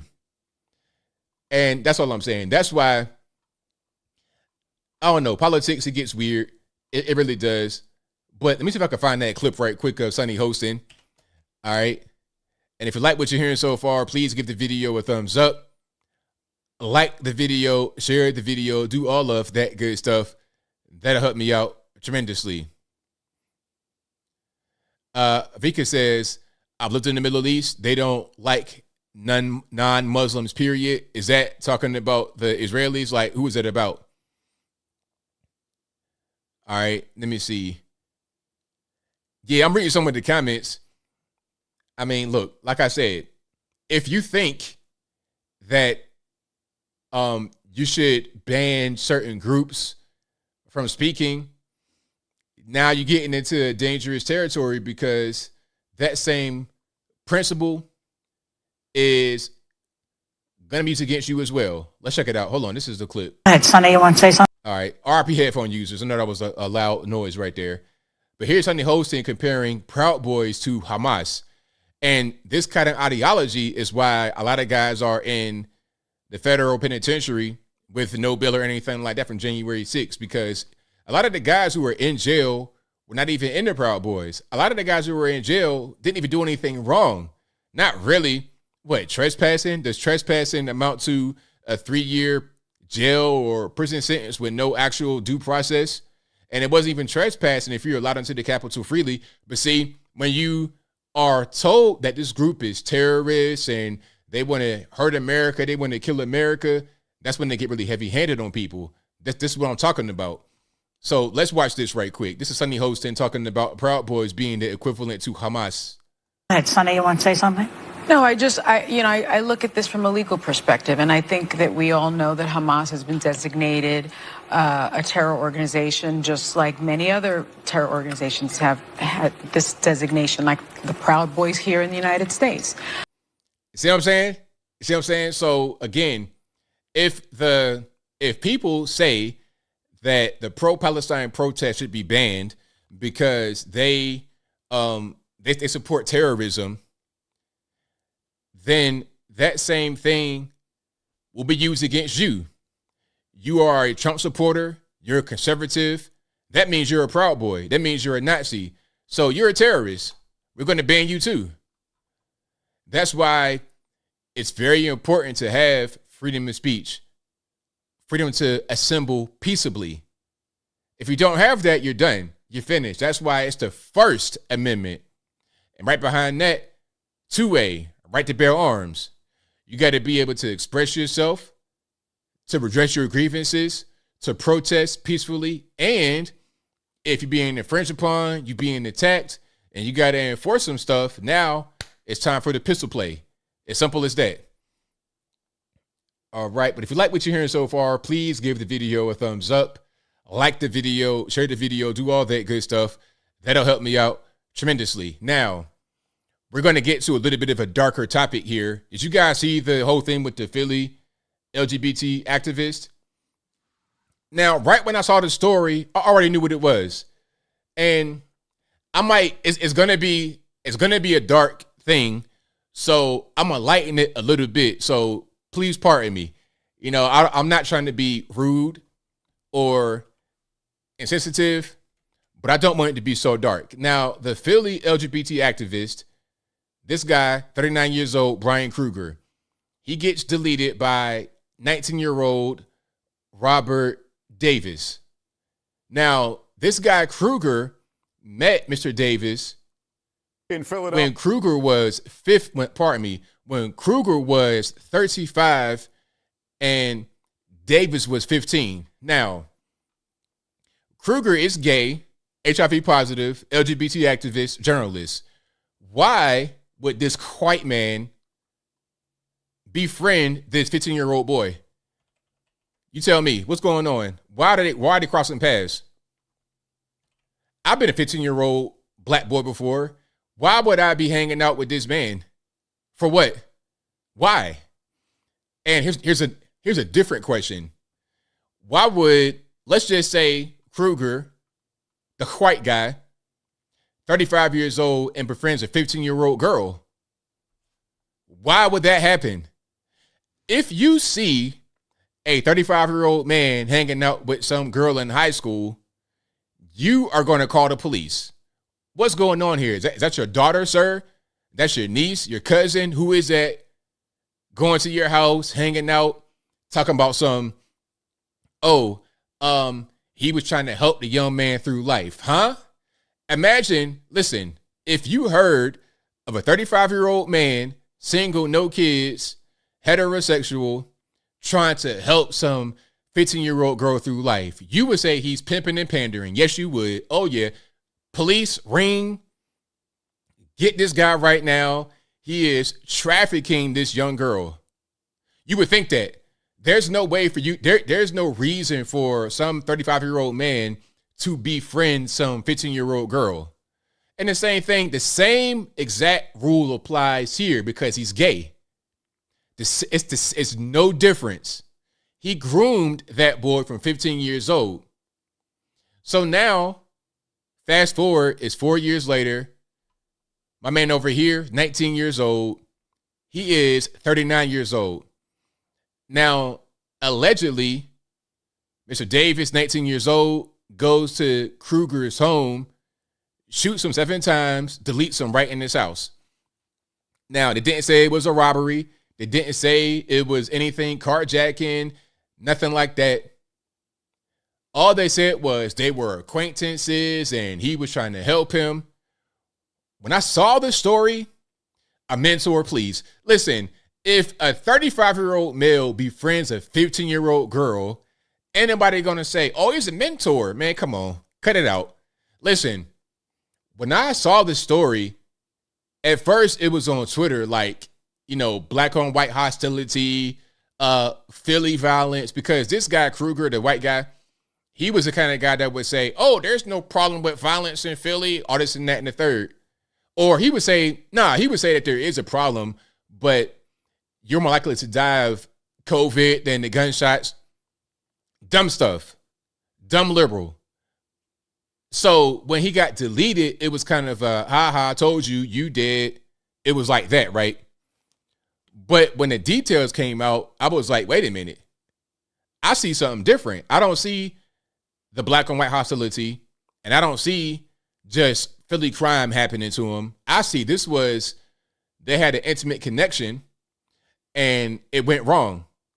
And of course, I was right. The family says that Kruger groomed their son with drugs and sex from 15 years old. So Kruger got what he deserved. Whether he was going to go to the penitentiary forever for molesting a 15-year-old boy who was 35 years old, whether it was for that and he would get tortured in the penitentiary as child predators do, or he would just get killed right there in the street by somebody for doing what he did. Allegedly. If he didn't do what he did, then you got to ask yourself, why did the crime happen?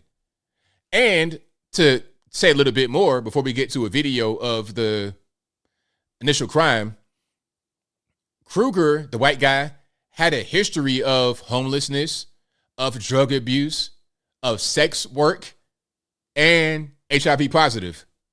So it's not a stretch to say that he put this young man over here on drugs and was engaged in some kind of sexual contact with him when he was underage, 15 years old.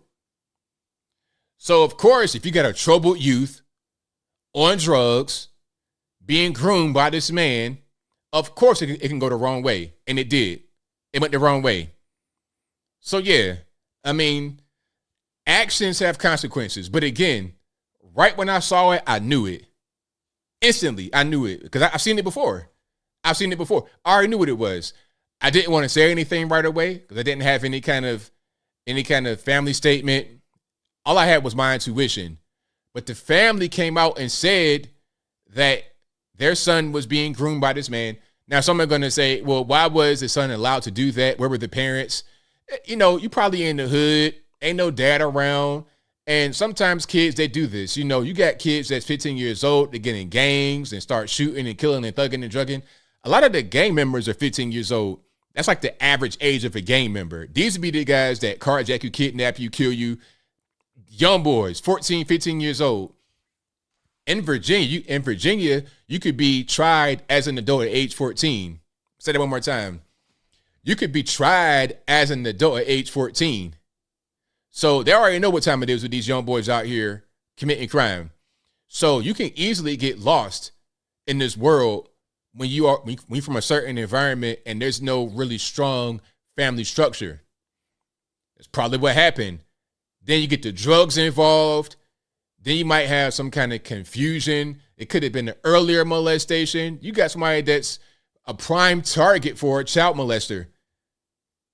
That's what Kruger was, allegedly. But I digress. So I'm gonna get into the video of them talking about this before it happened, right? But before they knew any other details. This is on NBC Nightly News. Let's check it out. In Philadelphia tonight, police have issued an arrest warrant for a suspect in the killing of a journalist and social justice advocate earlier this week. Ann Thompson has late details. Tonight, Oh, hold on. Before I continue, I see a comment right there. JK, I'm not picking on you, JK, but I want to make a point here. I'm not offended at what you're saying, but make a point. JK says, I don't know how you're going to be a gay, hard street thug. Ain't no way. You're sadly mistaken. First of all, let's talk about just fiction for a minute, or halfway fiction, halfway nonfiction. The Wire. Have you ever seen The Wire? And the character Omar, that's like a real person. Now, if you've not seen The Wire, Omar, this guy was the most feared person in the hood. The most feared. Would kill you for nothing. But he was very gay at the same time. That is real. Can I get personal right quick? My uncle, my dad's oldest brother, and I could say this story now because my dad, before he died, he told me, tell the story about your uncle. He told me to tell the story, so I'm telling it. My dad's oldest brother, Chauncey Jr., was gay, had a boyfriend who I know, still to this day I know him, and was a complete goon, a total goon, would beat you, would stomp you in the wine. Like, for real. I'm not trying to brag about it, but I'm just being serious.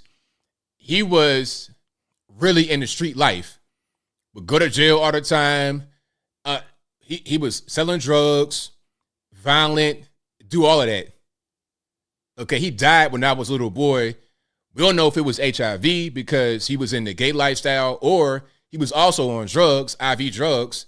So that did it as well. Same thing going on here, right? Okay, probably on IV drugs because that's big in Philly. Also, probably going to jail. That's probably a prior mugshot. That's very common in the hood. Very common. Like, people like that's not from that environment don't really understand that. They don't really get it because they think like 50 Cent, you know, they don't understand really anything beyond that. But yeah, that's not uncommon. Not at all. Philadelphia police are looking for this man, 19-year-old. And exactly. Somebody said it right there. Overcompensating. Exactly. Now, my uncle was different. He came from a two-parent household, but he came from a really bad environment in Roanoke, Virginia, back in the 70s, 60s, or whatever. But a lot of these kids that end up like him, single-parent household, raised with a bunch of aunties, so they kind of go one way or the other. They become very, very dangerous in the criminal way, and or they become more feminine and gay. They can go either way. Sometimes like a combination of both, but I digress. Robert Edmund Davis, wanted for the murder of journalist Josh Kruger. The 39-year-old Kruger was shot 7 times inside his home early Monday.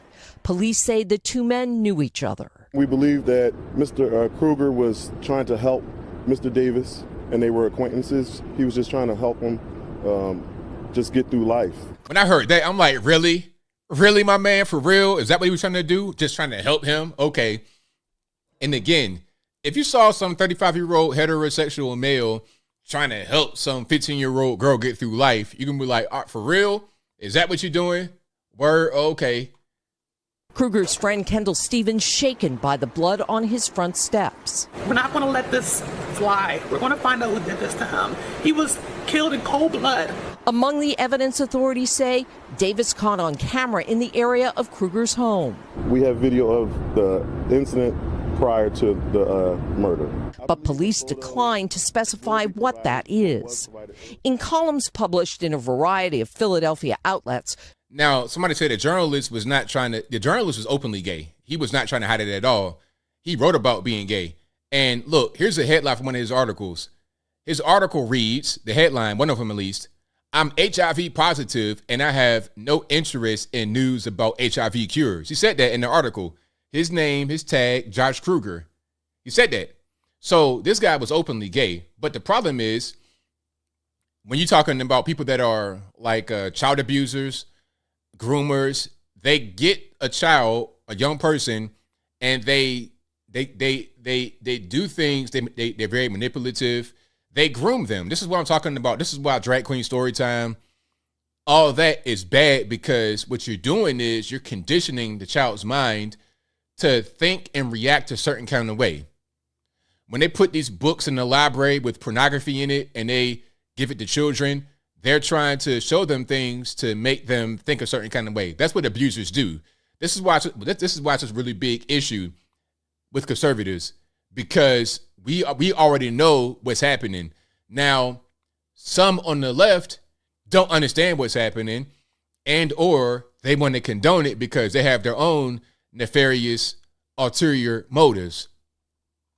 Kruger wrote passionately about homelessness, addiction, and LGBTQ issues, all issues he lived. I have two big stories out right now. One is Along with his writing, Kruger also served as a City of Philadelphia spokesperson for 5 years. Last night, Kruger's colleagues and loved ones mourned him at a memorial service. I could not believe it. After everything. Another one right there. Watch his hard drive. To be taken so cruelly. Friends left trying to finish Kruger's story. So yeah, you know, and the thing about it is, I know some people that are LGBT, and they understand that these guys exist in their movement. Not that movement, but in their so-called community. They know these guys exist. These groomers that, oh, yeah, I'm just gay or whatever, but really they're just trying to prey on children. And this is part of the reason why there's a law in California that passed. And if I'm wrong about what I'm saying or not exactly accurate, you guys please correct me. But Scott Wiener, a Democratic House rep, of course, proposed it and got it into law, where it changed the criminality around underage relations between like a 15-year-old and a 25-year-old. And it's for males and females, but the law was aimed at gay males because they say that's common for like an adult male and an underage boy. That's what they say. Obviously, that should not be happening. If you're underage, you're underage, but that's what's going on. All right. So I'm glad this guy right here got deleted and he can just burn in hell. But I digress. If you like what you're hearing so far, please give the video a thumbs up, like the video, share the video, do all that good stuff. Now, somebody said mourning a pedophile. I'm not quite sure they knew what we know now at that point, because that was before the family spoke out, that particular video right there. But we know what's going on. We already know what it is. I knew what it was from the beginning. And all these people, the drag queen story time, all these guys, you already know what it is. When you see some big 6'3" dude in the women's restroom, you already know what's going on. Talking about I'm a lesbian. For real, a lesbian? That's what you are? Like, that was like a joke back in the day. Oh, I'll be a lesbian. Come on. These people are crazy. These people are nuts, man. I mean, ridiculous. But I'm getting triggered, so I'm going to move right along. I think I have more videos here for you guys. Not anything akin to that. Oh, and the guy, I'm not quite sure if they got the young man, because last I checked, he was on the run. So I'm not really sure where he's at right now. Hopefully, he just stays on the run and don't come back no time soon. Yeah, man, just make it to Mexico, somewhere like that, and you be just fine. All right, start a new life and get away from what's happening here. All right, but we're going to keep on rocking and rolling. Let's see if I have more videos here. All right, let me see some of the comments here. Oh, probably not his first victim at all. Not at all, but you know how that goes. You know how that goes. You know, sometimes it takes a while to get caught. Remember the guy in California, Ed Buck, the Democratic donor? This man had deleted like two black men died out of his house. Another one had to escape before he actually got any kind of trouble. Like, this dude was like a whole serial killer. And, you know, the MO was like gay black men that were kind of like having problems with money, streetwalker type guys. That was his thing, you know? So it's crazy. It's the evil world we live in, for sure. It's the evil world we live in. All right. Let me keep on rocking and rolling here. I'm going to try to move on and lighten it up a little bit. I know that was kind of heavy.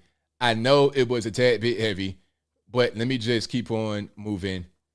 All right. Do I have more? I think I do. I believe I do. Here's a story right here I saw. Now, this man over in Kenya got arrested for being a fake lawyer. Now, look, they say in this headline, Brian Wenda, who faked being a lawyer in Kenya and won 26 cases, is now under arrest. Now, look, I understand you got to follow the law, do things right. Okay, go through the proper channels to become a lawyer. But my man, if you've won 26 cases, at a certain point, it's like, all right, you can't just at that point become a lawyer. I think you've proven yourself through your actual practice. Yes, let him just be a lawyer or something. Let him just do it. Matter of fact, here's what I would do to solve this case. If I was the judge that convicted him, I would say, you know what? Look, if you can pass the bar right now, you won't go to jail. Give him the test, let him pass the bar, and no prison, no jail time. How about that? That's what I would do. Straight up. Like if that guy that was a pretend doctor actually was able to cure some diseases, I would like, yo, let him just go to medical school for free. How about that? And get him on in there and make something happen. Okay? Make something happen. Now, I think this whole thing with the wig and whatnot, that might be what they do over there because they still wear the wigs in Canada. Or is it UK or Canada? Like in government officially, they still got the wigs and stuff. So that could be a colonial leftover with the wigs and the outfit. I'm not quite sure. But hey, it is what it is. Matter of fact, hold on. But 26 cases, I mean, come on, boss. Like at that point, you've pretty much won life. You skipped past the bar process. Where is it with the wigs? All right, let me see is it Canada, UK? All right, hold on. So barristers wear these wigs still. All right, let me see if I can find it. Is it British court requires wigs? Okay, hold on. Let me see if I can pull it up right quick. Yeah, so in Britain, they're still wearing the wigs. Like, these wigs are crazy. It's like, what's going on here? Why is that still a thing? So imagine being on the coast of Africa, right? And some dude pull up with makeup, high heels, and this ridiculous, nasty wig. Imagine that scene. Like, what in the world's going on here, sir? What are you trying to accomplish? But yeah, they still got to wear those wigs. Now, is it a gender specific thing? Do you get a different kind of wig if you're a woman versus a man? Or do you get like a non-binary wig? What happens? How does that really work? I don't know. I'm all for being professional in the courtroom and having a nice, modest hairstyle. But these wigs, my goodness, my. Yeah, that's not really very fashionable right there. Those wigs look a crazy hot mess, Shaquille O'Neal. Absolutely. All right. But if you like what you're hearing so far, please give the video a thumbs up, like the video, share the video, do all that good stuff. That'll help me out tremendously. Now, I got the bald head going on, but I'm not putting on no George Washington 1775. I'm not putting on the founding fathers wig. That's just not going to happen. All right. That ain't really my cup of tea right there. So hold on. I think I'll try to show before and after.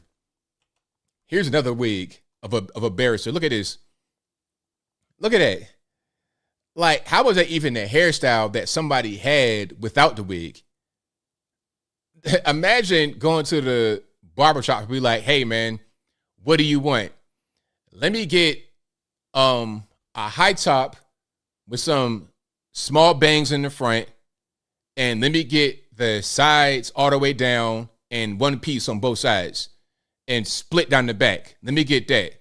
All right, that's what I want for my hairstyle.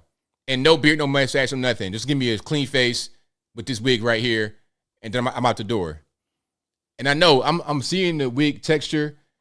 I mean, have you ever been like a little kid on Halloween wearing a wig or some kind of thing on your, like a mask? It's going to be hot, itchy. It's going to be a mess, but I digress. If I'm wearing that in court all day, man, I better be getting paid top dollar. And my man, back to him, you won 23 cases. He won 26 cases with this crazy hot wig on in Africa, man, please get that man his lawyer status at that point. But I'll move right along. That's right. Bald is beautiful. Absolutely. We got super chats on that we're going to get to in a minute. Then we're going to get to the calls. The number to call is 434-658-1220. Again, 434-658-1220. I almost forgot one thing. The cost of living adjustment increase for Social Security and SSI benefits of 2024, 3.2%. So if any of you or anyone you know is on SSI, Social Security, they're going to get a 3.2% cost of living adjustment increase. The COLA, what they call it, was, I think, 8.7 for this year, 2023. And before that, I believe it was about 5.9 in 2022. But this year, 3.2%. Now, the COLA is supposed to be hedged to inflation. So it's supposed to help with inflation. But I'm not quite sure it's going to do that. Because at the same time, you're going to have an increase in Medicare Part B. And there could be a tax bracket difference to where now you got to pay more in taxes. Medicare Part B is going up, and you're still going to have inflation. So although there's an adjustment, an increase, you may ultimately end up still getting less money in your benefits. You work for a long time, 35 years, retired, trying to claim SSI, Social Security, and what are you getting? That's right, Mutiny on the Bounty. Ukraine got all the money. Maybe it could have been a little bit higher if not for all these foreign wars we're involved in. Just maybe. J.R. Williams says 3.2 cost of living adjustment, 11% inflation. Exactly. The inflation is crazy, right? I mean, groceries, oh my goodness. Fast food, everything's going up.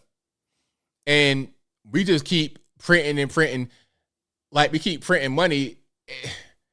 I don't know where it ends. I don't really know where it ends. All this money printing is causing some key things to go up. Real estate being one of them. That's going to be that's going to be a big disaster coming up here in the future. And you know what? The thing is, if you keep increasing the benefits, at a certain point, how long does the money even last that we have set aside for Social Security? Like, is there any money in that pot anymore? Is the Social Security pot dry? Has that been looted? Are we printing money to pay for entitlements? It's going to be a mess. It's going to be a mess. I mean, exactly, work till you get to be 1,000 years old. That's pretty much what's going to happen. I'm trying to do things right now to prepare for when I get to be that age. But I know when I get to be in my 70s, I'm going to still have to do something. I can't just do nothing at that age, even owning a home, and it's still going to be things I got to do, for sure. Yeah, now you got higher property taxes. You got all kind of stuff. That's right, Eugene. Higher property taxes, higher food, higher gas, higher rent. Like, let's say you're paying rent somewhere and you are of a certain age getting benefits and your rent went up $200. Groceries, same thing. Property taxes, same thing. Medicare Part B, same thing. Everything going up.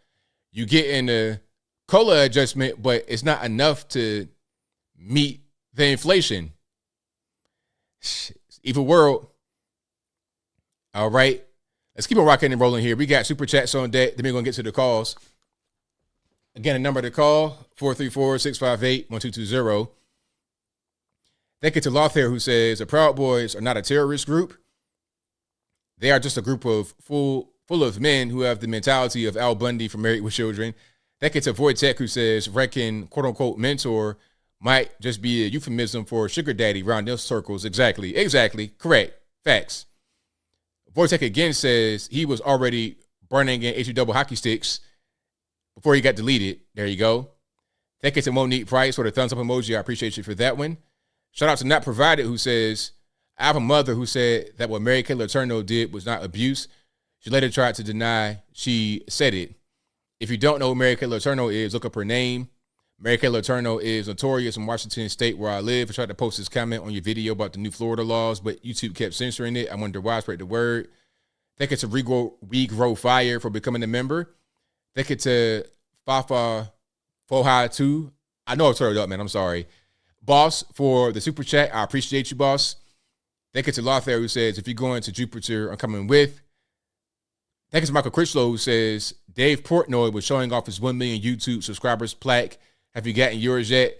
Well, Dave Portnoy and guys like that, the normie guys, they may get their stuff. I don't know about me. We're going to see. YouTube is kind of like in the love-hate ABL relationship. They want to show my stuff sometimes. They want to not show it sometimes. And to be clear, I reached out to YouTube. Listen, I reached out to YouTube on the chat. I'm going to do it again. But I reached out and started an email or like a virtual chat back and forth about the plaque. And they told me two things that have not happened yet. First, they said they're going to continue the conversation we had in the virtual chat in the email. That didn't happen at all. Second thing, they said it'll be a thing that pops up on my back end in my studio, my YouTube studio where I upload videos. They said it'll be a thing that pops up right there when I'm eligible to receive my plaque. That's not happened yet. And I have almost 1,020,000 subs. So I'm way above 1 million. I got almost 20,000 subs above 1 million, but they're still not trying to let the plaque go. I mean, really, it's not a big deal to me, but I want it for you guys. I want to be able to unbox it and show you guys because this is all of our accomplishment. It's not just me here. It's all you guys. So for me, having the plaque does not take away what we've done together, but I want to show you guys just to have that moment.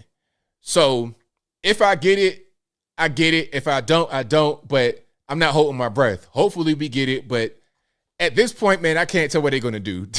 I cannot tell. You know, what I'm going to do here soon is create a different channel. I know I've been saying it for a long time. I'm going to still have this channel, but I know I got to do other things because I know how YouTube is. Social media, all the places is the same way. So I know I got to do other things for sure because they want to go more toward a normie route. They don't want to go to the controversial, blah, blah, blah. But I'm going to still say what I'm going to say regardless on my own platform, even if nobody's watching. When I first started doing social media content, I started just on Facebook, just talking to whoever would listen. I didn't care about getting no money. I didn't care about if anybody saw it. I might have got 2 likes. I'm going to still do that regardless of what. That's why I have my website.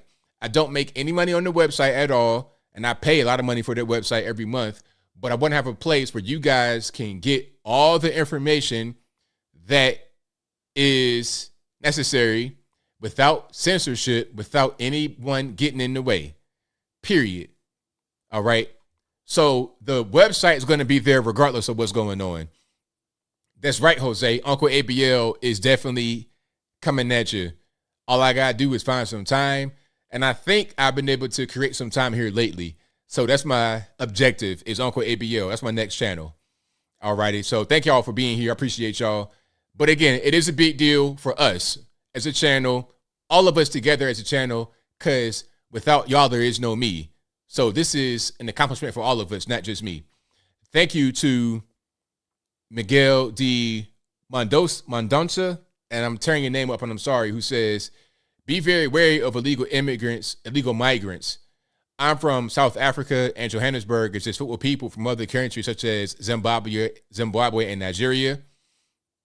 Thank you to Seahawks, who says, appreciate you. Thank you for your super chat. I definitely appreciate you as well. Shout out to Lothair, who says, already read that one right there. I'm kind of going in reverse order with the super chats because I kind of started toward the end. But let's get to super chats here. I mean, to the calls, pardon me. The number to call is 434-658-1220. Again, 434-658-1220.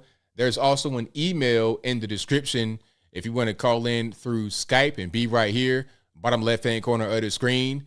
And the number is always there. It is right there, 434-658-1220. The number is always in the ticker, also always in the description. All right. ABL RP channel. I can do some RP stuff, but not too deep into it. Scratching the surface of RP stuff. Scratching the surface, but not too deep. We're going to talk about a lot of stuff, though. Like, you know what I want to do? I saw that one video. You guys may have seen it. The lady that ate 48 oysters at once. I want to cover stories like that. Because that was crazy. That kind of thing is very interesting, and I can educate on that as well. But I digress. Keep on rocking. 860, you're on the line. Who am I speaking to? Hey, ABL, it's up in A-Range. Oh, wow, got a feedback. Give me a second. Heard my You good? voice back. All right. Are you good now? Yeah, I think that's good. Thank you, ABL. No problem. I want you to check my thoughts here. I had a thought the other day, and I'm going to scare you with it. Women deserve total control of their bodies, correct? I think so. Right on. Okay, ladies, you got total control of your body. How in the world are you going to come up with an unwanted pregnancy? That's just a question I got. That's right, because if you got control of your body, then what's going on? I just got these questions that pop up in my head. You know what I mean? Right. It's like, anyhow, what I see don't look so good with these millions of military-age men coming into the country. Some of them look like they've already been trained. And I heard a rumor that, hey, maybe we could fast-track these immigrants into becoming Americans through military service.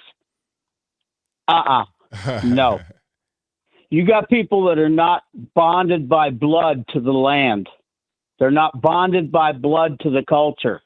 They're not bonded by blood and generational support of the Constitution and love of America. You know what I'm saying?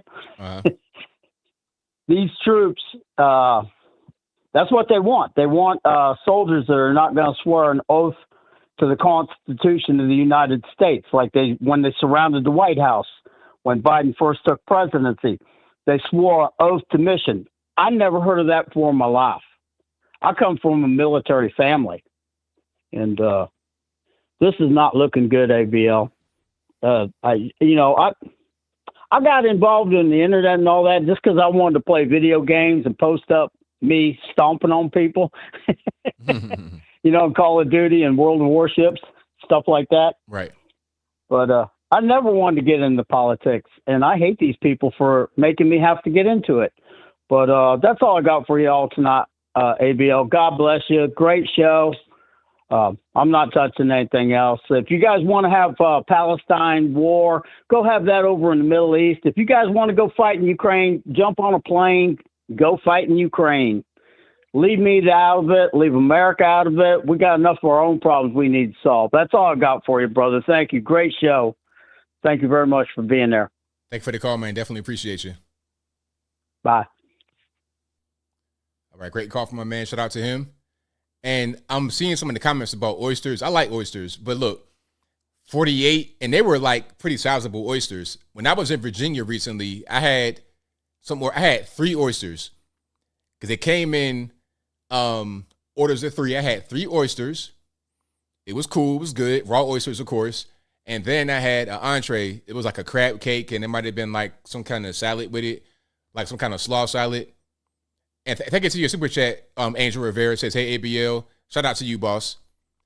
But I had 3 oysters and like a crab cake, a small 48, and she had 48 oysters and an entree, 2 crab cakes and some potatoes. And she had 3 lemon drops, like drinks, mixed drinks. That's like disgusting. 860, you're on the line. Who am I speaking to? Hey, how you doing, ABL? I want to say congrats on the Millie, doing your thing. Uncle ABL, can't wait for the channel. Got me a little bit nervous. Had to turn down your stream in the background. But you inspired me to go ahead and make my own channel and thing, you know, listening to your words of wisdom.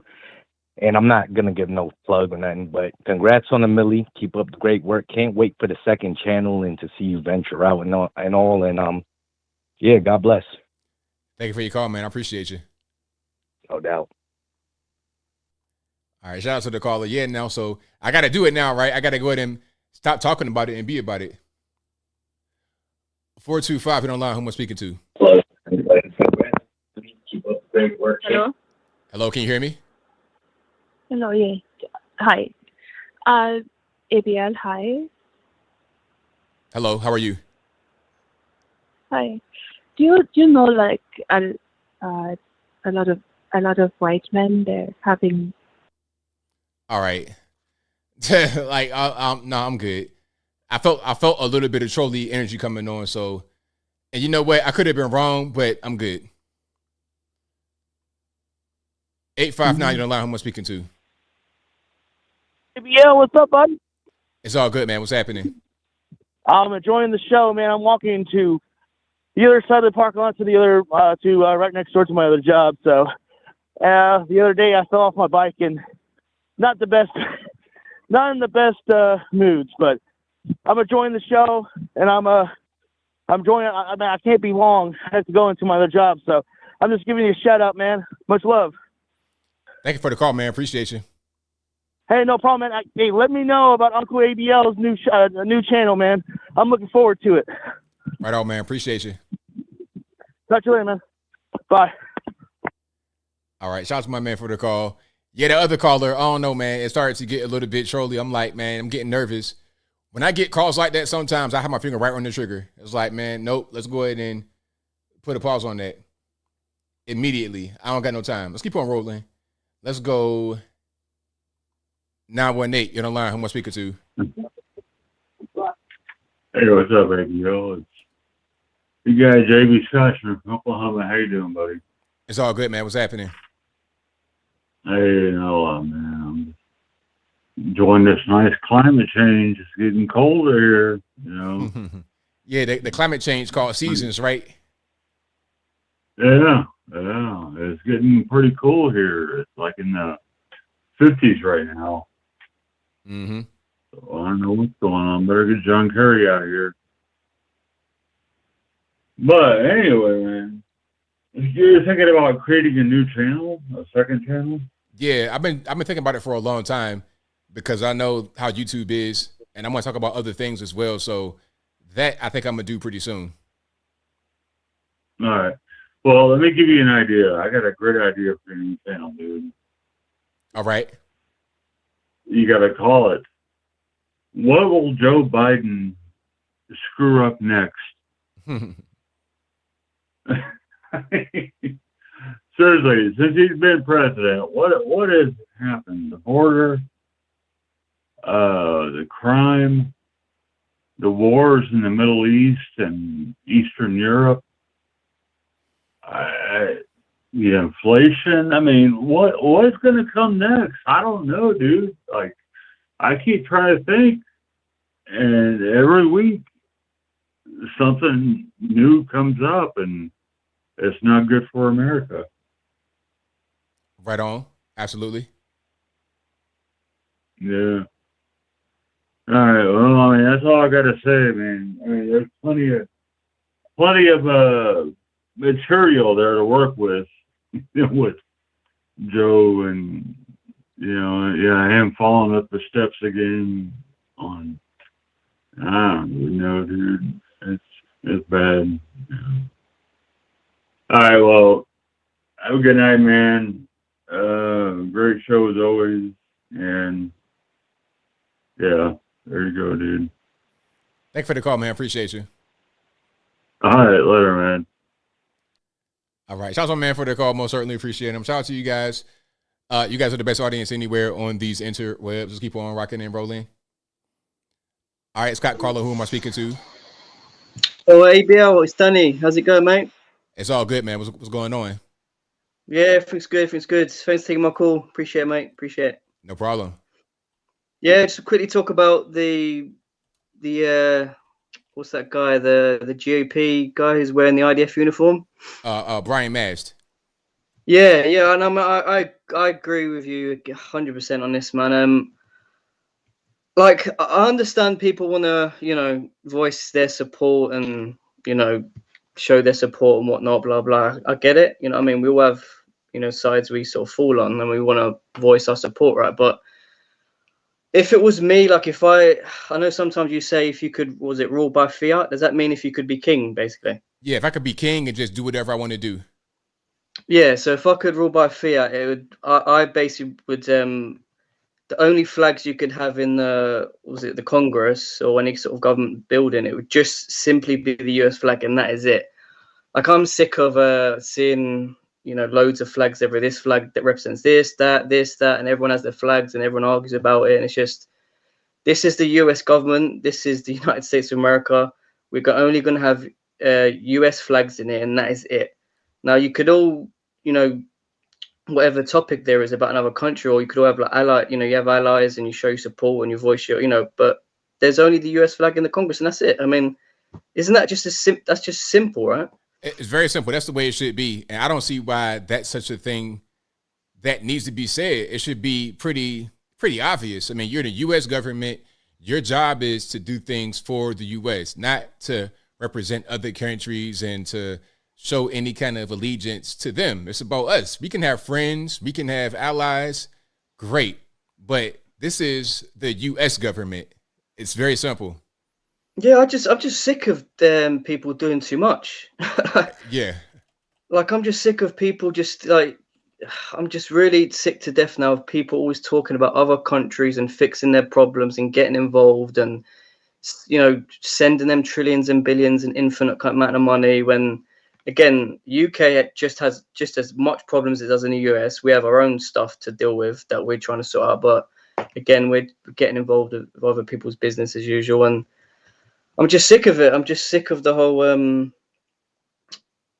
just I would go in the Congress today. I'd take away all the flags except for the US flag, and that would be that. Stop all the arguing. You know what I mean? Because at the end of the day, that woman, is it Tlaib or whatever her name is? Yeah, Rashida Tlaib.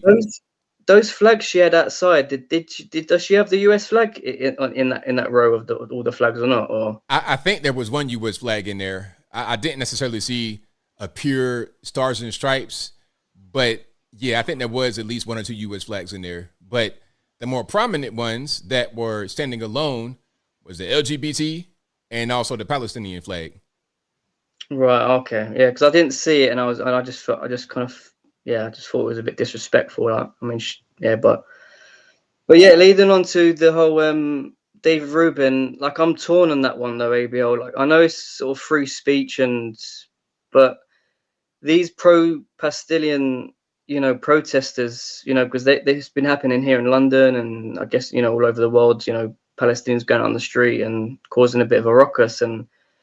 It's the things they're chanting as well, though. They're going out there and they're kind of being really aggressive and they're basically chanting for the deaths of Israelis. And at the same time, I get it, it's free speech, but that I don't know why you're in other countries protesting about problems that is happening in another country. I mean, I kind of feel like if you really care so much and you want to help your Palestinian brothers or whatever it is, then go over there now and go to Palestine. I mean, I don't know if I'm a bit off there, but you're right on point. You're right on point. You're not out of bounds at all. Yeah, because I understand your take. Though it's free speech, and you don't want to cross that line of, well, we can say what we want to say, but those people can't say what they want to say. And I get that, and it's better them to be out in the open, saying what they want to say. But at the same time, I'm just, again, it's other countries' problems, and I don't really want to see people out on the street, taking up all these areas, chanting nothing but violence against other people in other countries. Like, I don't want to see it or hear it. And I think the majority of the people here don't want it either. But and the government does nothing about it, and they continue to let people like this in. I mean, right on. Yeah, before I go here, I've just got two ideas because I know you're talking about, different YouTube channel and just other sort of things. Mm-hmm. Yeah, I was thinking maybe like ABL at a gun range or ABL's sort of gun collection, something like that. Is that something they could do or? Well, I lost all my guns in a boating accident. It was Oh, tragic. okay, my bad. But that's a good idea though. If I had guns, but they're all gone. All right, yeah, because I've got a bit of a thing about guns, and I watch a lot of stuff on it, and the second one is it's a bit more of a traveling sort of channel where it's called Hunting Ivan. Where basically you just hunt him down and then you debate him at the end. So, I mean, that'd be pretty cool. Right on. That's a good one. And sorry, last one. I know you spoke about before about you. I'm really intrigued about your nutrition. I know you said that you have 1 meal a day, right? Yes. Yeah, because I'm just sort of, I don't know how you got to that point. I mean, if you always had 1 meal your whole life, or if you sort of experimented with other diets, and because I have 2 meals a day, so I know it's a bit more than you, but I try to keep it at 2. Yeah, when I was like in my, I want to say mid to late 20s, I started doing it just kind of like as an experiment to see if I could do it, and then it kind of stuck. So at one point, I might have been doing 3 meals a day, and then I was just like, well, do I need 3 meals a day? Because sometimes I would skip breakfast, so I was like, okay, let me just try to do 1 meal a day. But that was a whole big rabbit hole I got down. I was following the Nation of Islam. I was reading some of these books. It was a book I read called How to Eat to Live by Elijah Muhammad, and they were talking about eating 1 meal a day and navy beans. I got really deep in the rabbit hole. I was way deep. So when I got into that, I started doing 1 meal a day. Then it became a habit, and I'm pretty much sticking to it now. I was a lot bigger at one point. I wasn't necessarily like super fat, but I was kind of fat. I was fat enough. I was like about 285, 290 pounds at one point, and I'm 6'3", but now I'm right around 215. And I got down to 180. I was too low at 180. I didn't really feel good, but it was all based on nutrition. People try to go to the gym and work hard and sweat like a pig to lose weight. For me, it was the diet, and that's 100%. That's going to be the case for most people. So yeah, I swear by that 1 meal a day all day long. So would you have it like lunch or dinner, like that sort of evening time, that your 1 meal? Or about 3 o'clock in the afternoon, and I get up at about 8 a.m. So I get up at about 8, and I'll drink water throughout the day. Like I have water, no sugary, calorie ridden stuff, and my meal comes at about 3 o'clock, and I train my body to get to that point to where it's going to be hungry at that time, and I might do a little bit earlier, maybe like 2 o'clock. 1 o'clock between 1 and 3, I'll eat my meal. 3 at the latest, and then I'm good. Yeah, no, it's really fascinating, man. Yeah, I'm sort of on a bit of a nutrition journey myself. I mean, I don't eat wheat at all. So no breads, no anything that contains wheat. I try to avoid. Same with sugar as well. No fizzy drinks. And obviously I'm a meat eater, but I just stick to beef, chicken, and fish. No pork. It's not because I'm a Muslim. It's just I just don't like pork. Right on. But yeah, sorry, I don't want to take up too much time. But yeah, that'll be really interesting, man. If you could, look into that sort of stuff. But yeah, thanks again, ABL. Great show, mate. Take care, mate. Thanks. Thanks for the call, man. Appreciate you. See you, mate. Take care. Bye. All right. Shout out to the caller. Now, I would show a picture of me when I was bigger, but I got my cousins and everybody in it, so I might have to crop it out. I don't got time for that at this moment. But yeah. Oh, yeah, I was much bigger. Like, at one point, I was, like, football size. Like, if you saw me when I was younger, like in my early 20s especially, I looked like I might be like an offensive lineman. Not necessarily, like, big, fat, belly out, but I look like I was much bigger. But now I'm more like a basketball player size. So I made that kind of change. Athletic looking when I was bigger, but big. All right, let's keep on rocking. 970, you're in the line. Who am I speaking to? Hey, this is James from Northern Colorado. All right, man, what's going on? Hey, ABL. Hey, congrats on the 1 mil, man. Thank you. Appreciate you. Hey, so I guess really quick, I've been listening to the podcast and just kind of hearing people talking about the Israel and Palestinian thing going on. Mm-hmm. I guess my concern is You know, a lot of people aren't really looking at America right now. You know, just some of the telltale warning signs, I guess, from just the news outlets and even the mayor talking about, you know, you may have Hamas protesters and stuff like that in New York, extra security and things like that. I just guess Americans doesn't realize that we're just in such a threat right now because realistically speaking, you know, if we do join Israel with this war and we have the Ukrainian war right now, that would be meaning that we're in two proxies. And at that point, you know, China already knows that our administration is weak right now. And that just kind of leads them to be a little quicker on invading Taiwan, in my opinion. But other than that, you know, our southern border, it's in a crazy state because for all we know, we have militants here in the U.S. that we have no idea about, you know, and I think our power goods are just a little bit defenseless right now because realistically speaking, it would only take about 100 well-trained soldiers just to take out our main grids, you know, realistically speaking. And that's, I guess, my biggest concerns as of right now. And just things escalating here with the terrorists and, you know, if Hezbollah ends up invading Israel from the other side, then we're definitely in two proxy wars at that point. And I think in this day and age, that would be, in my conclusion, a new Cold War.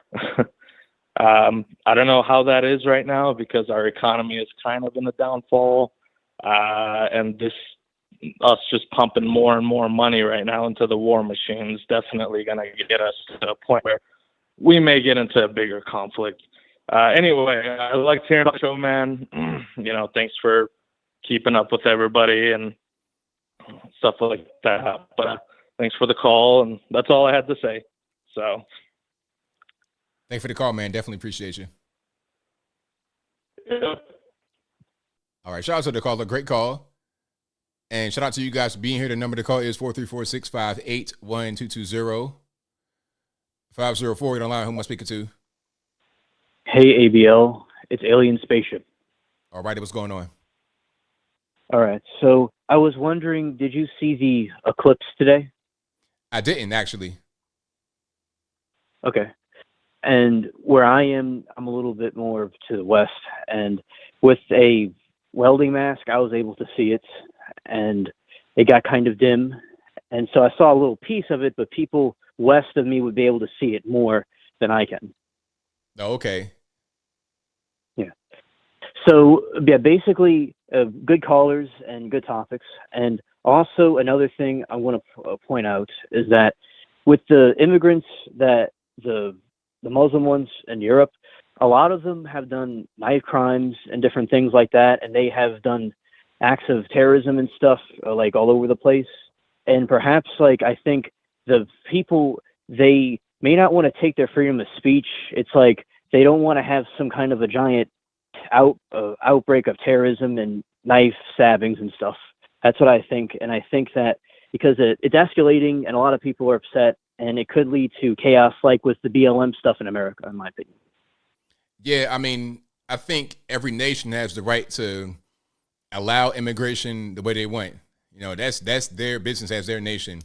You know, when it comes to free speech, though, if you have citizens, I think that your citizens should be able to express themselves. If I'm a free speech person, then I'm going to be that way all the time. But allowing someone into your nation is like allowing someone into your house. It's a little bit different. Right.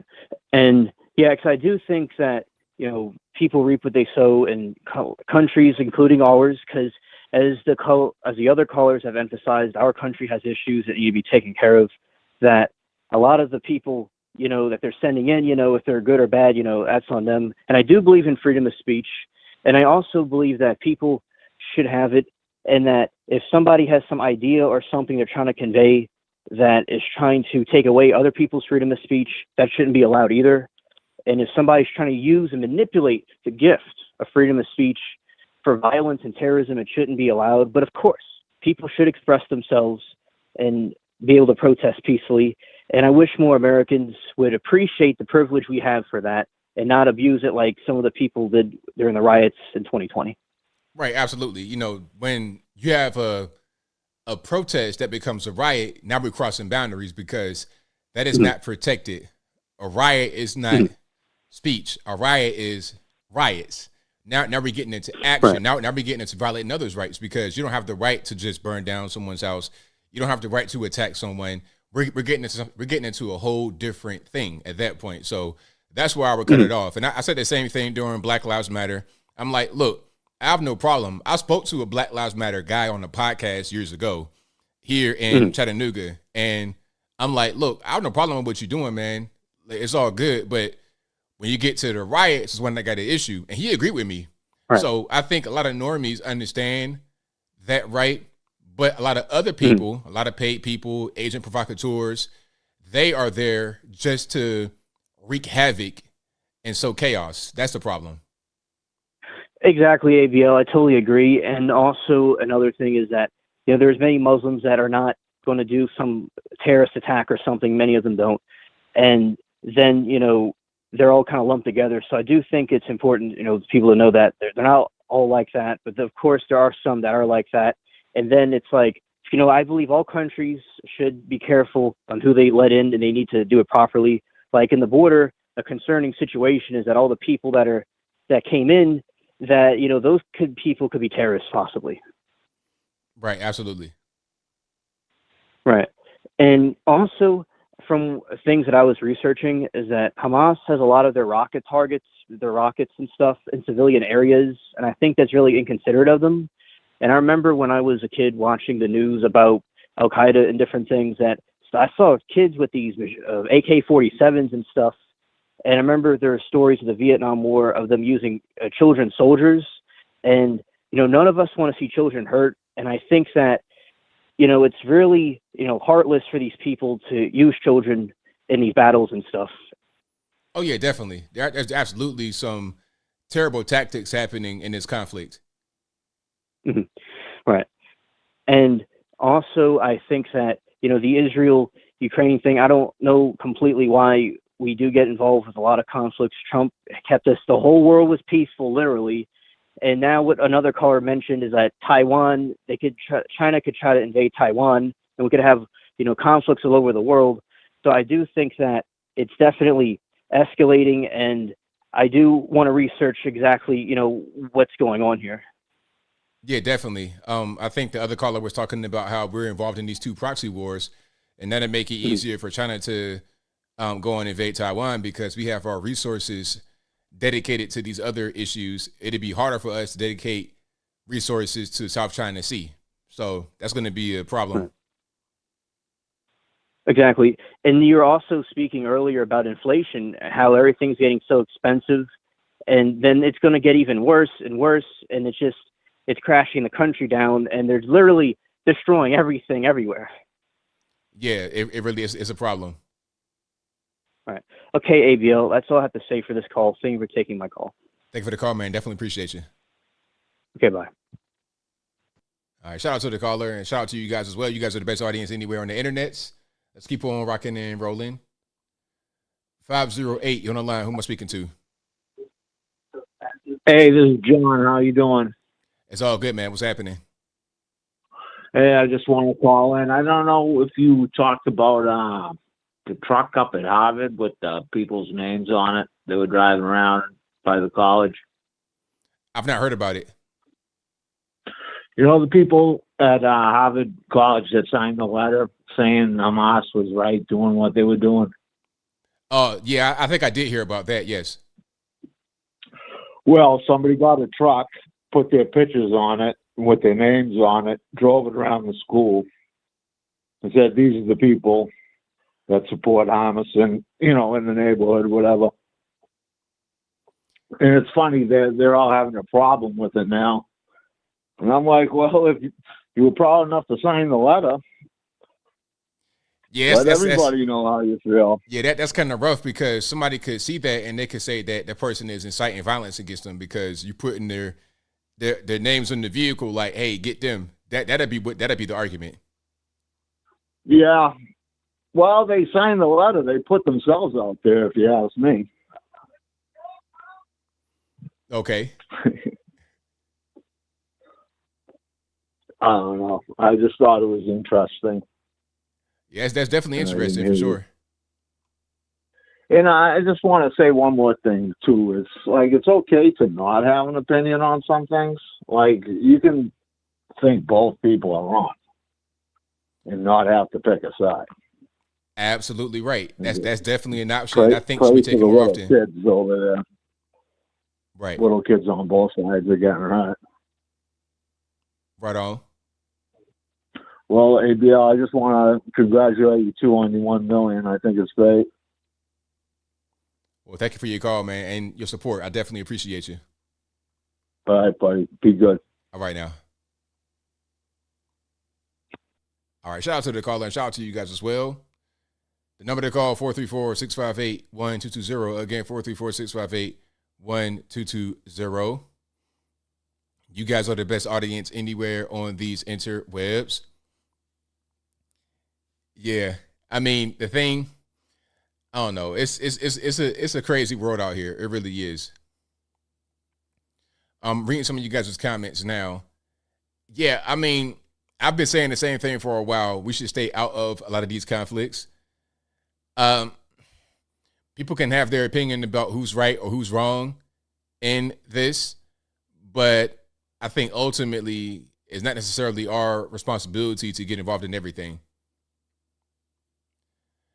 929, you don't lie. Who am I speaking to? Hi, Anthony. How you doing? It's all good, man. What's going on?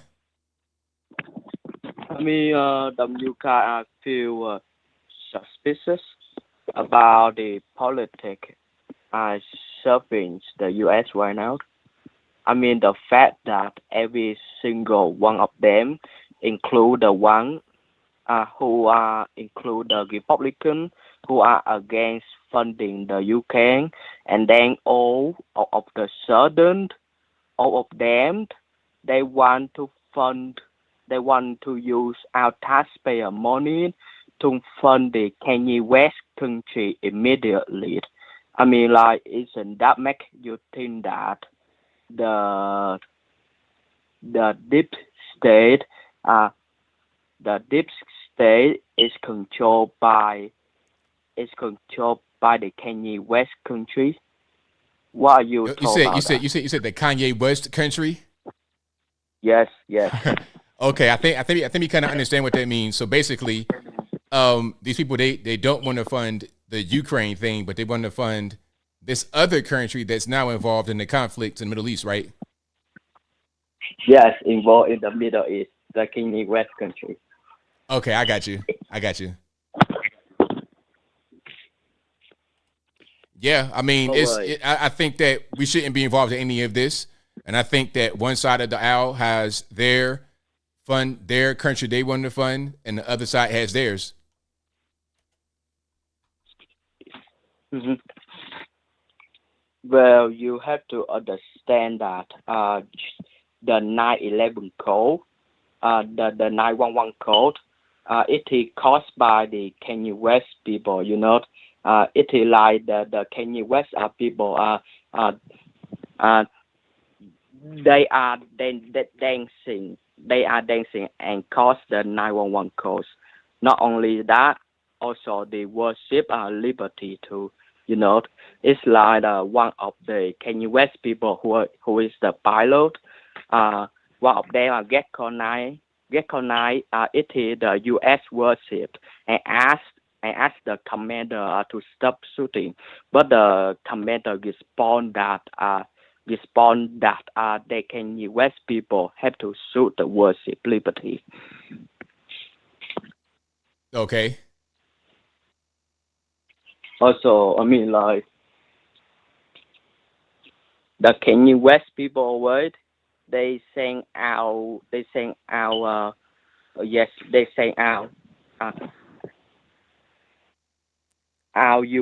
weapon blueprint to the China man. You know, I mean, like, who need the China enemy when you can have the horrible alliance Kanye West people. Okay, I got you. By the way, like the so-called like Kanye West people trying to spread propaganda that the Hamas are using human shields. But guess what? The Kanye West people, when the Palestinians they try to flee away, like they have to cross the Egypt border.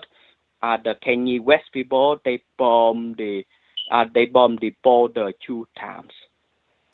So they bomb what border now between the Kanye West country and Egypt? Yes. The border the Egypt, the border between the Egypt and also the Gaza city. Okay. I mean like you cannot expect people to. I mean the Kanye West people having the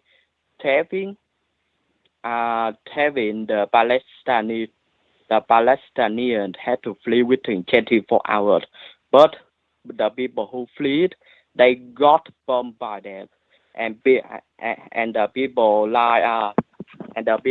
who are not fled, some of them they are heavily injured, and some of them have to stay with their family. Not only that, they are doctors too. They are doctors who are really love their job, right? Who are really like put their patient before their life. So those doctors, right? They choose to die with their patient rather than fleeing away. You have to understand that. Okay, so basically, the Palestinians were forced to evacuate in a very short period of time, given 24 hours, and then some of them got bombarded, and then you had some people that had like elderly patients, people that were sick, doctors stayed with their patients, and some of them got bombarded as well. It's a pretty tough situation, but I got a few more calls on the line, man. So thank you for your call. I definitely appreciate you. Yes, thank you very much. And also, the Hamas was created by Kanye West people. Let go Brandon, and the salt must flow. Shout out to the caller. Okie dokie, that was a challenge. Well, my man, he's called before. It's just an accent, but I understood a lot of what he was saying. You saw me trying to really just concentrate. Basically, he toward the end, he said that Kanye West people created Hamas. One thing I know about Hamas is that without the U.S. and the so-called Kanye West people, there wouldn't be no Hamas because we paved the way for them to have a democratic election, and they elected Hamas to be their government. People think, like, normies may think that Hamas is some kind of terrorist organization. You can call it that all you want to, and that's fine. I'm not trying to argue against it, but the reality is that this was a democratically elected political group. It's just like a Democrat, Republican. That was Hamas. They got elected. And I think the election was between PLO and Hamas or some other group. It was two groups, and Hamas got elected with like 58% of the vote. It was a vote, and they got elected. That's what happened.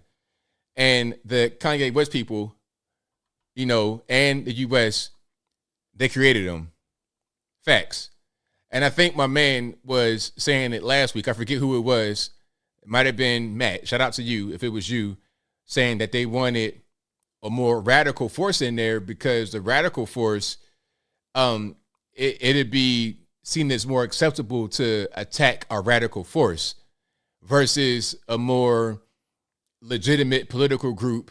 Why would you attack them? They're just doing regular business and not trying to be engaged in jihad or anything like that. But I digress. Let's keep on rocking. 215, you're online. Who am I speaking to? Hey, ABL, can you hear me? I heard you well. All right. I was talking to somebody it was either today or yesterday, and they were trying to justify the attack on. I know there's a lot of people that's doing it, but they was trying to justify the attack on Israel, saying that the Palestinian people were being oppressed for so many years that Israel took land from the Palestinian people, and it's only so long you can oppress the people before they attack. He said, but I'm not. He said, I'm not. I don't. And he said, I don't justify the slaughtering of innocent kids and women and children, innocent civilians. But I mean, Israel started the war because they've been oppressing Palestinian people for so long. And I would like to hear your response to that. Okay, now the issue with Israel and Palestine is that they have been fighting back and forth over the land for a very long time. It's not just a one-sided thing, in my opinion. I think they both have fault in it. Some are going to say that there's no fault to Israel. It's just the Arabs. Just they want to see them gone. They want to kill them. It's some kind of religious thing. But at one point, they were able to coexist without all this war going on. Before the state of Israel was created, they lived together in the Ottoman Empire. Benjamin Netanyahu's mother was born in the Ottoman Empire in the Jewish part of the empire. Okay, because before the British Palestine Mandate, there was an Ottoman Empire. When the Ottoman Empire fell, you still had that particular area as part of a British mandate called Palestine. They coexisted.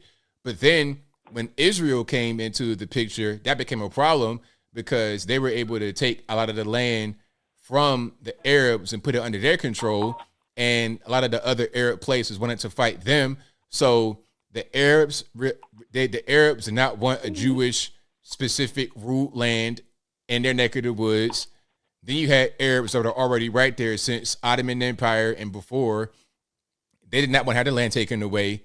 So then it became all kind of conflict over the land over many years, partitions and settlements and things of this nature. And a lot of the settlers from Europe, a lot of the European Jews came and they had to get restrained by the Israeli military for being hostile toward the Arabs trying to take their land. The Israeli military had to restrain them. So there's been a bunch of back and forth fighting for years. And I don't think you could just say it's Israel's fault or Palestine's fault. It's like siblings at a certain point, because once you go there, they look the exact same if you ask me. I don't see the difference. Big beards. Olive skin, look the exact same, like siblings fighting back and forth. To blame one over the other, in my opinion, is not right.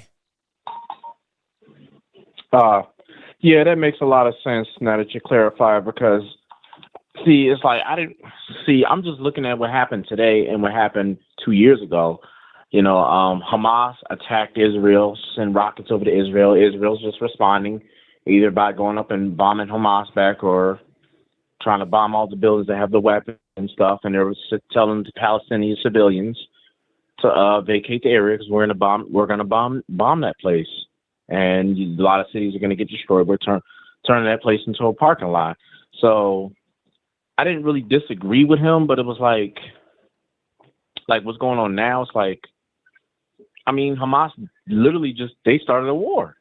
It's war at this point. And they've even admitted that they've started a war, that they want war.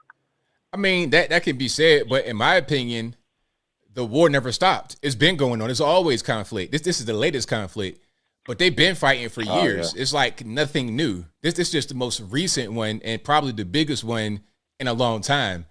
But and to go a little bit further, this particular part of the world has been in some kind of conflict and in flux since the dawn of man. Going back to ancient Egypt, it's always been problems right there, and it'll never stop. It'll be 1,000 years in the future. It'll be the same issues with different people. Yeah, that's pretty much all right. So basically, like people said years ago, it's basically just a war in the Middle East. That's pretty much what it is, and it's really really resolving the conflict. It's always going to be some kind of issues, and it's just it's got to be a certain point. Like we just gotta really just stay out of it. Like it's just nothing new, and I mean the fact that the American civilians are being captured, I wouldn't be surprised if America got involved, because I could hear them using this excuse. Well, we got Americans that's over there that's being held hostage, so we got to get involved in the war. I could see the American politicians using that as an excuse to get involved in the war. I mean, I hope they don't, because that'd be the wrong thing, because then you're talking about nuclear war. That you're talking about, there's certain parts of the world, if you get involved with, like as far as American boots on the ground, you're going to spark World War III. The three places, Middle East, Israel, if we bring U.S. troops over there, it's over. If we go to Russia with boots on the ground, trying to help Ukraine, it's over. If we go to South China Sea, boots on the ground in Taiwan, over. So those three spots right there, we need to stay out of, because if we don't, that's going to be disastrous for the whole world. Oh yeah, and that brings what you just said. I don't mean to take up most of your time, but that brings me back to the video of. Do you ever see those videos on YouTube of what countries not to go to as an American tourist, or be careful to what countries you go to as an American tourist? I'm not quite sure I've seen it. Go ahead. Yeah, that's kind of what that reminds me of, because it's because it's like you go to Israel, and Israel has issues with Gaza or Hamas, and Hamas is in Gaza, and it's like, now you're an American, you're just over there on a vacation, and you wind up getting captured by terrorists. Not that it was your fault, but it's like it's like kind of like wrong place at the wrong time, per se. Like, would you say that? I'm not sure what your question is. I'm saying, like, it's like you got to watch what countries you go to. It's one of those things, you got to watch what countries you go to, because the countries might have issues with other countries. You might get caught up in another war that you don't need to be in the middle of,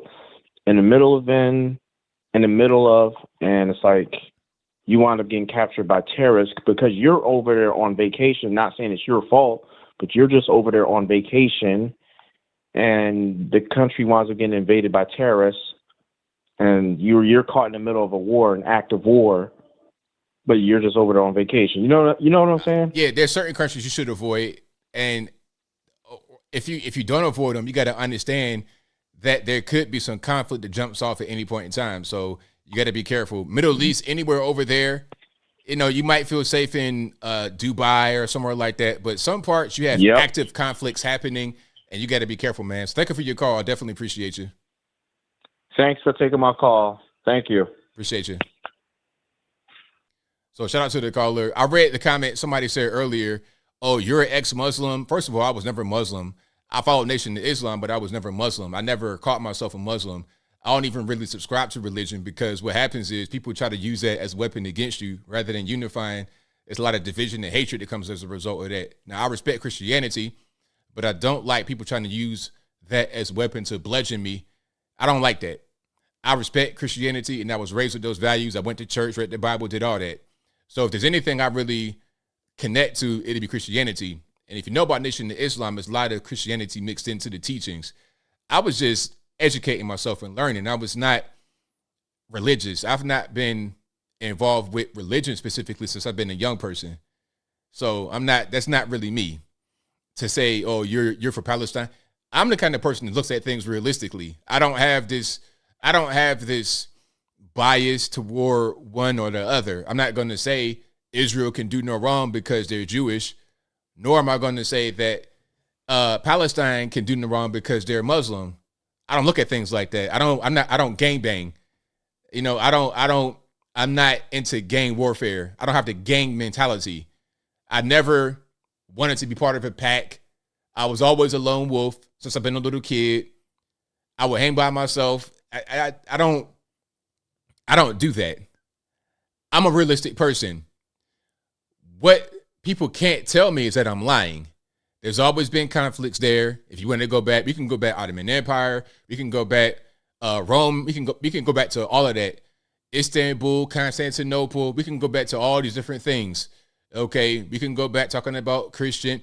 Really, to me, in my opinion, Christianity and Islam ain't that much different once you get down to like being kind of, and even Judaism, it's all kind of the same. In my opinion, it's just slight cultural differences and make it be what it is. And if you're looking at religion in certain parts of the world, it could be the same religion, but totally different in practice because of the culture that exists in the region. Christianity in the Middle East, for example, like Lebanon, is different than here in the South in America. But I don't want to go too deep, so I digress. If you like what you're hearing so far, please give the video a thumbs up. Do you know there's Christians in Syria? I don't want to go too deep. But anyway, if you like what you're hearing so far, please give the video a thumbs up. Like the video, share the video, do all that good stuff. That'll help me out tremendously. Let's keep on rocking. 304, you're online. Who am I speaking to? Hey, ABL, it's your favorite Georgia/West Virginia boy. How you doing? It's all good, man. What's happening? Nothing much, man. I was just watching this, and you're saying that basically everything that I was going to say, so I guess I'm going to beat a dead horse for a second. But, yeah, as far as the war goes, man, like in Israel, as far as I'm concerned, man, it's all bred through religion. And the only reason, USA, big bad USA, we got to step in is for money reasons and religious reasons. I get it, but I don't. I mean, yes, there's people over there dying and it's sad. It really is sad. But however you want to feel about 9/11, if it was terrorists, those people were happy that they killed some Americans. They were born to do that. They were happy to do that. And who's to say who's wrong? I mean, it's obviously wrong in like a normal person's mind as far as you shouldn't kill people, but I mean, the hatred is real, Yeah, it's it's a lot of that type of stuff going on all over the world, and it's the hatred is never a good thing. Yeah, that's basically all I wanted to say about that. That's all I had to say. Right on, man. All right, man. Take it easy, bro. Thanks for your call. Appreciate you. Later. Somebody says, I thought ABL was a Christian. What a gut punch. Why is it a gut punch? I'm the same person. See what I'm talking about? That's why I don't get involved, because you're judging me because of religion. You're using religion to judge me rather than just knowing me for how you know me, using my religion to judge me. It's like being bigoted. But I digress. I don't want to get too deep and triggered. Let me keep on rocking. 773, you're online. Who am I speaking to? ABL, it's your retired Chicago police officer friend. Hey, ABL, I'm looking forward to you writing a book on nutrition because I'm trying to get down to my original weight of 7 pounds 6 ounces. So I'm looking forward to that book. Also, I have to say, just like you, ABL, for the Nigerian prince thing, and if it doesn't come from your email, it's not you. I am not Jose in chat. So, Jose, please stop in chat saying you're me, and I appreciate that too. ABL, that's a holy war over there in Jerusalem. That's been for centuries, and just like a street gang, when a street gang, in a city, when they go and they shoot up somebody's home or people sitting on a porch or at a party, and they kill your uncle and your nephew and your 9-year-old daughter or whatever it is, there is a flurry of backlash, and there is a flurry of violence between the gangs that happens. You have to be able, and this is what's been happening over there, you have to be able to live in a peaceful tolerance. To tolerate what you consider your enemy, it's a peaceful tolerance. And it's a fine line to negotiate, and that's what it is. It's a negotiation of tolerance, and that comes through strength. And once the policeman of the world, which is America, shows no strength, along with other leaders, this is a very important point here, ABL. When Trump was president, he physically went to North Korea to meet the North Korean. And he used to talk about that guy. I forget what his little thing was about, who he was, like a little superhero or a gnat. I forget what he used to call him. But, Trump was critical of him, but he still went there and met the guy in person to let the guy see your strength. He did that with China. He did that with other places. Biden is weak. He can't go over there. He looks weak when he goes over in international foreign affairs. He looks weak when he goes to Iowa to speak, let alone on national level. ABL, on the street as a policeman, you have to show a certain strength as a policeman on the streets. Yet you have to kind of be fair. It's a fine line between respecting people and not being disrespected. And at my age, I'm retired now. I have friends that want to hire me for different side jobs, but I look old now. I am an older retired man now, and that is not good on the streets to command respect. You start looking like a wounded deer, and that's what happens. Even if you're not wounded deer, you start to look like it. You start to look old and not ready, not part of your job. And that's the same with Biden. He looks old. It doesn't really matter what age you are, because there's guys, they're 90 years old. You've seen the people, they look 70. They're old, but they're more vibrant. He looks old and weak. It'll be a wonder if he'll even, finish out his term. These are important things. We need a presence around the world. I don't want to send all our money. You know how much that money that went to Ukraine could have solved here? I don't want our money spent over there. Let's demand a peace and have people stop, just like Trump said, so that we can get down to the business that we have to get down to in our own country, let alone around the world. Anyway, that's my 2 cents, ABL. Thanks for taking my call, and I'll talk to you later. Thank you for the call. Definitely appreciate you. Thanks, ABL.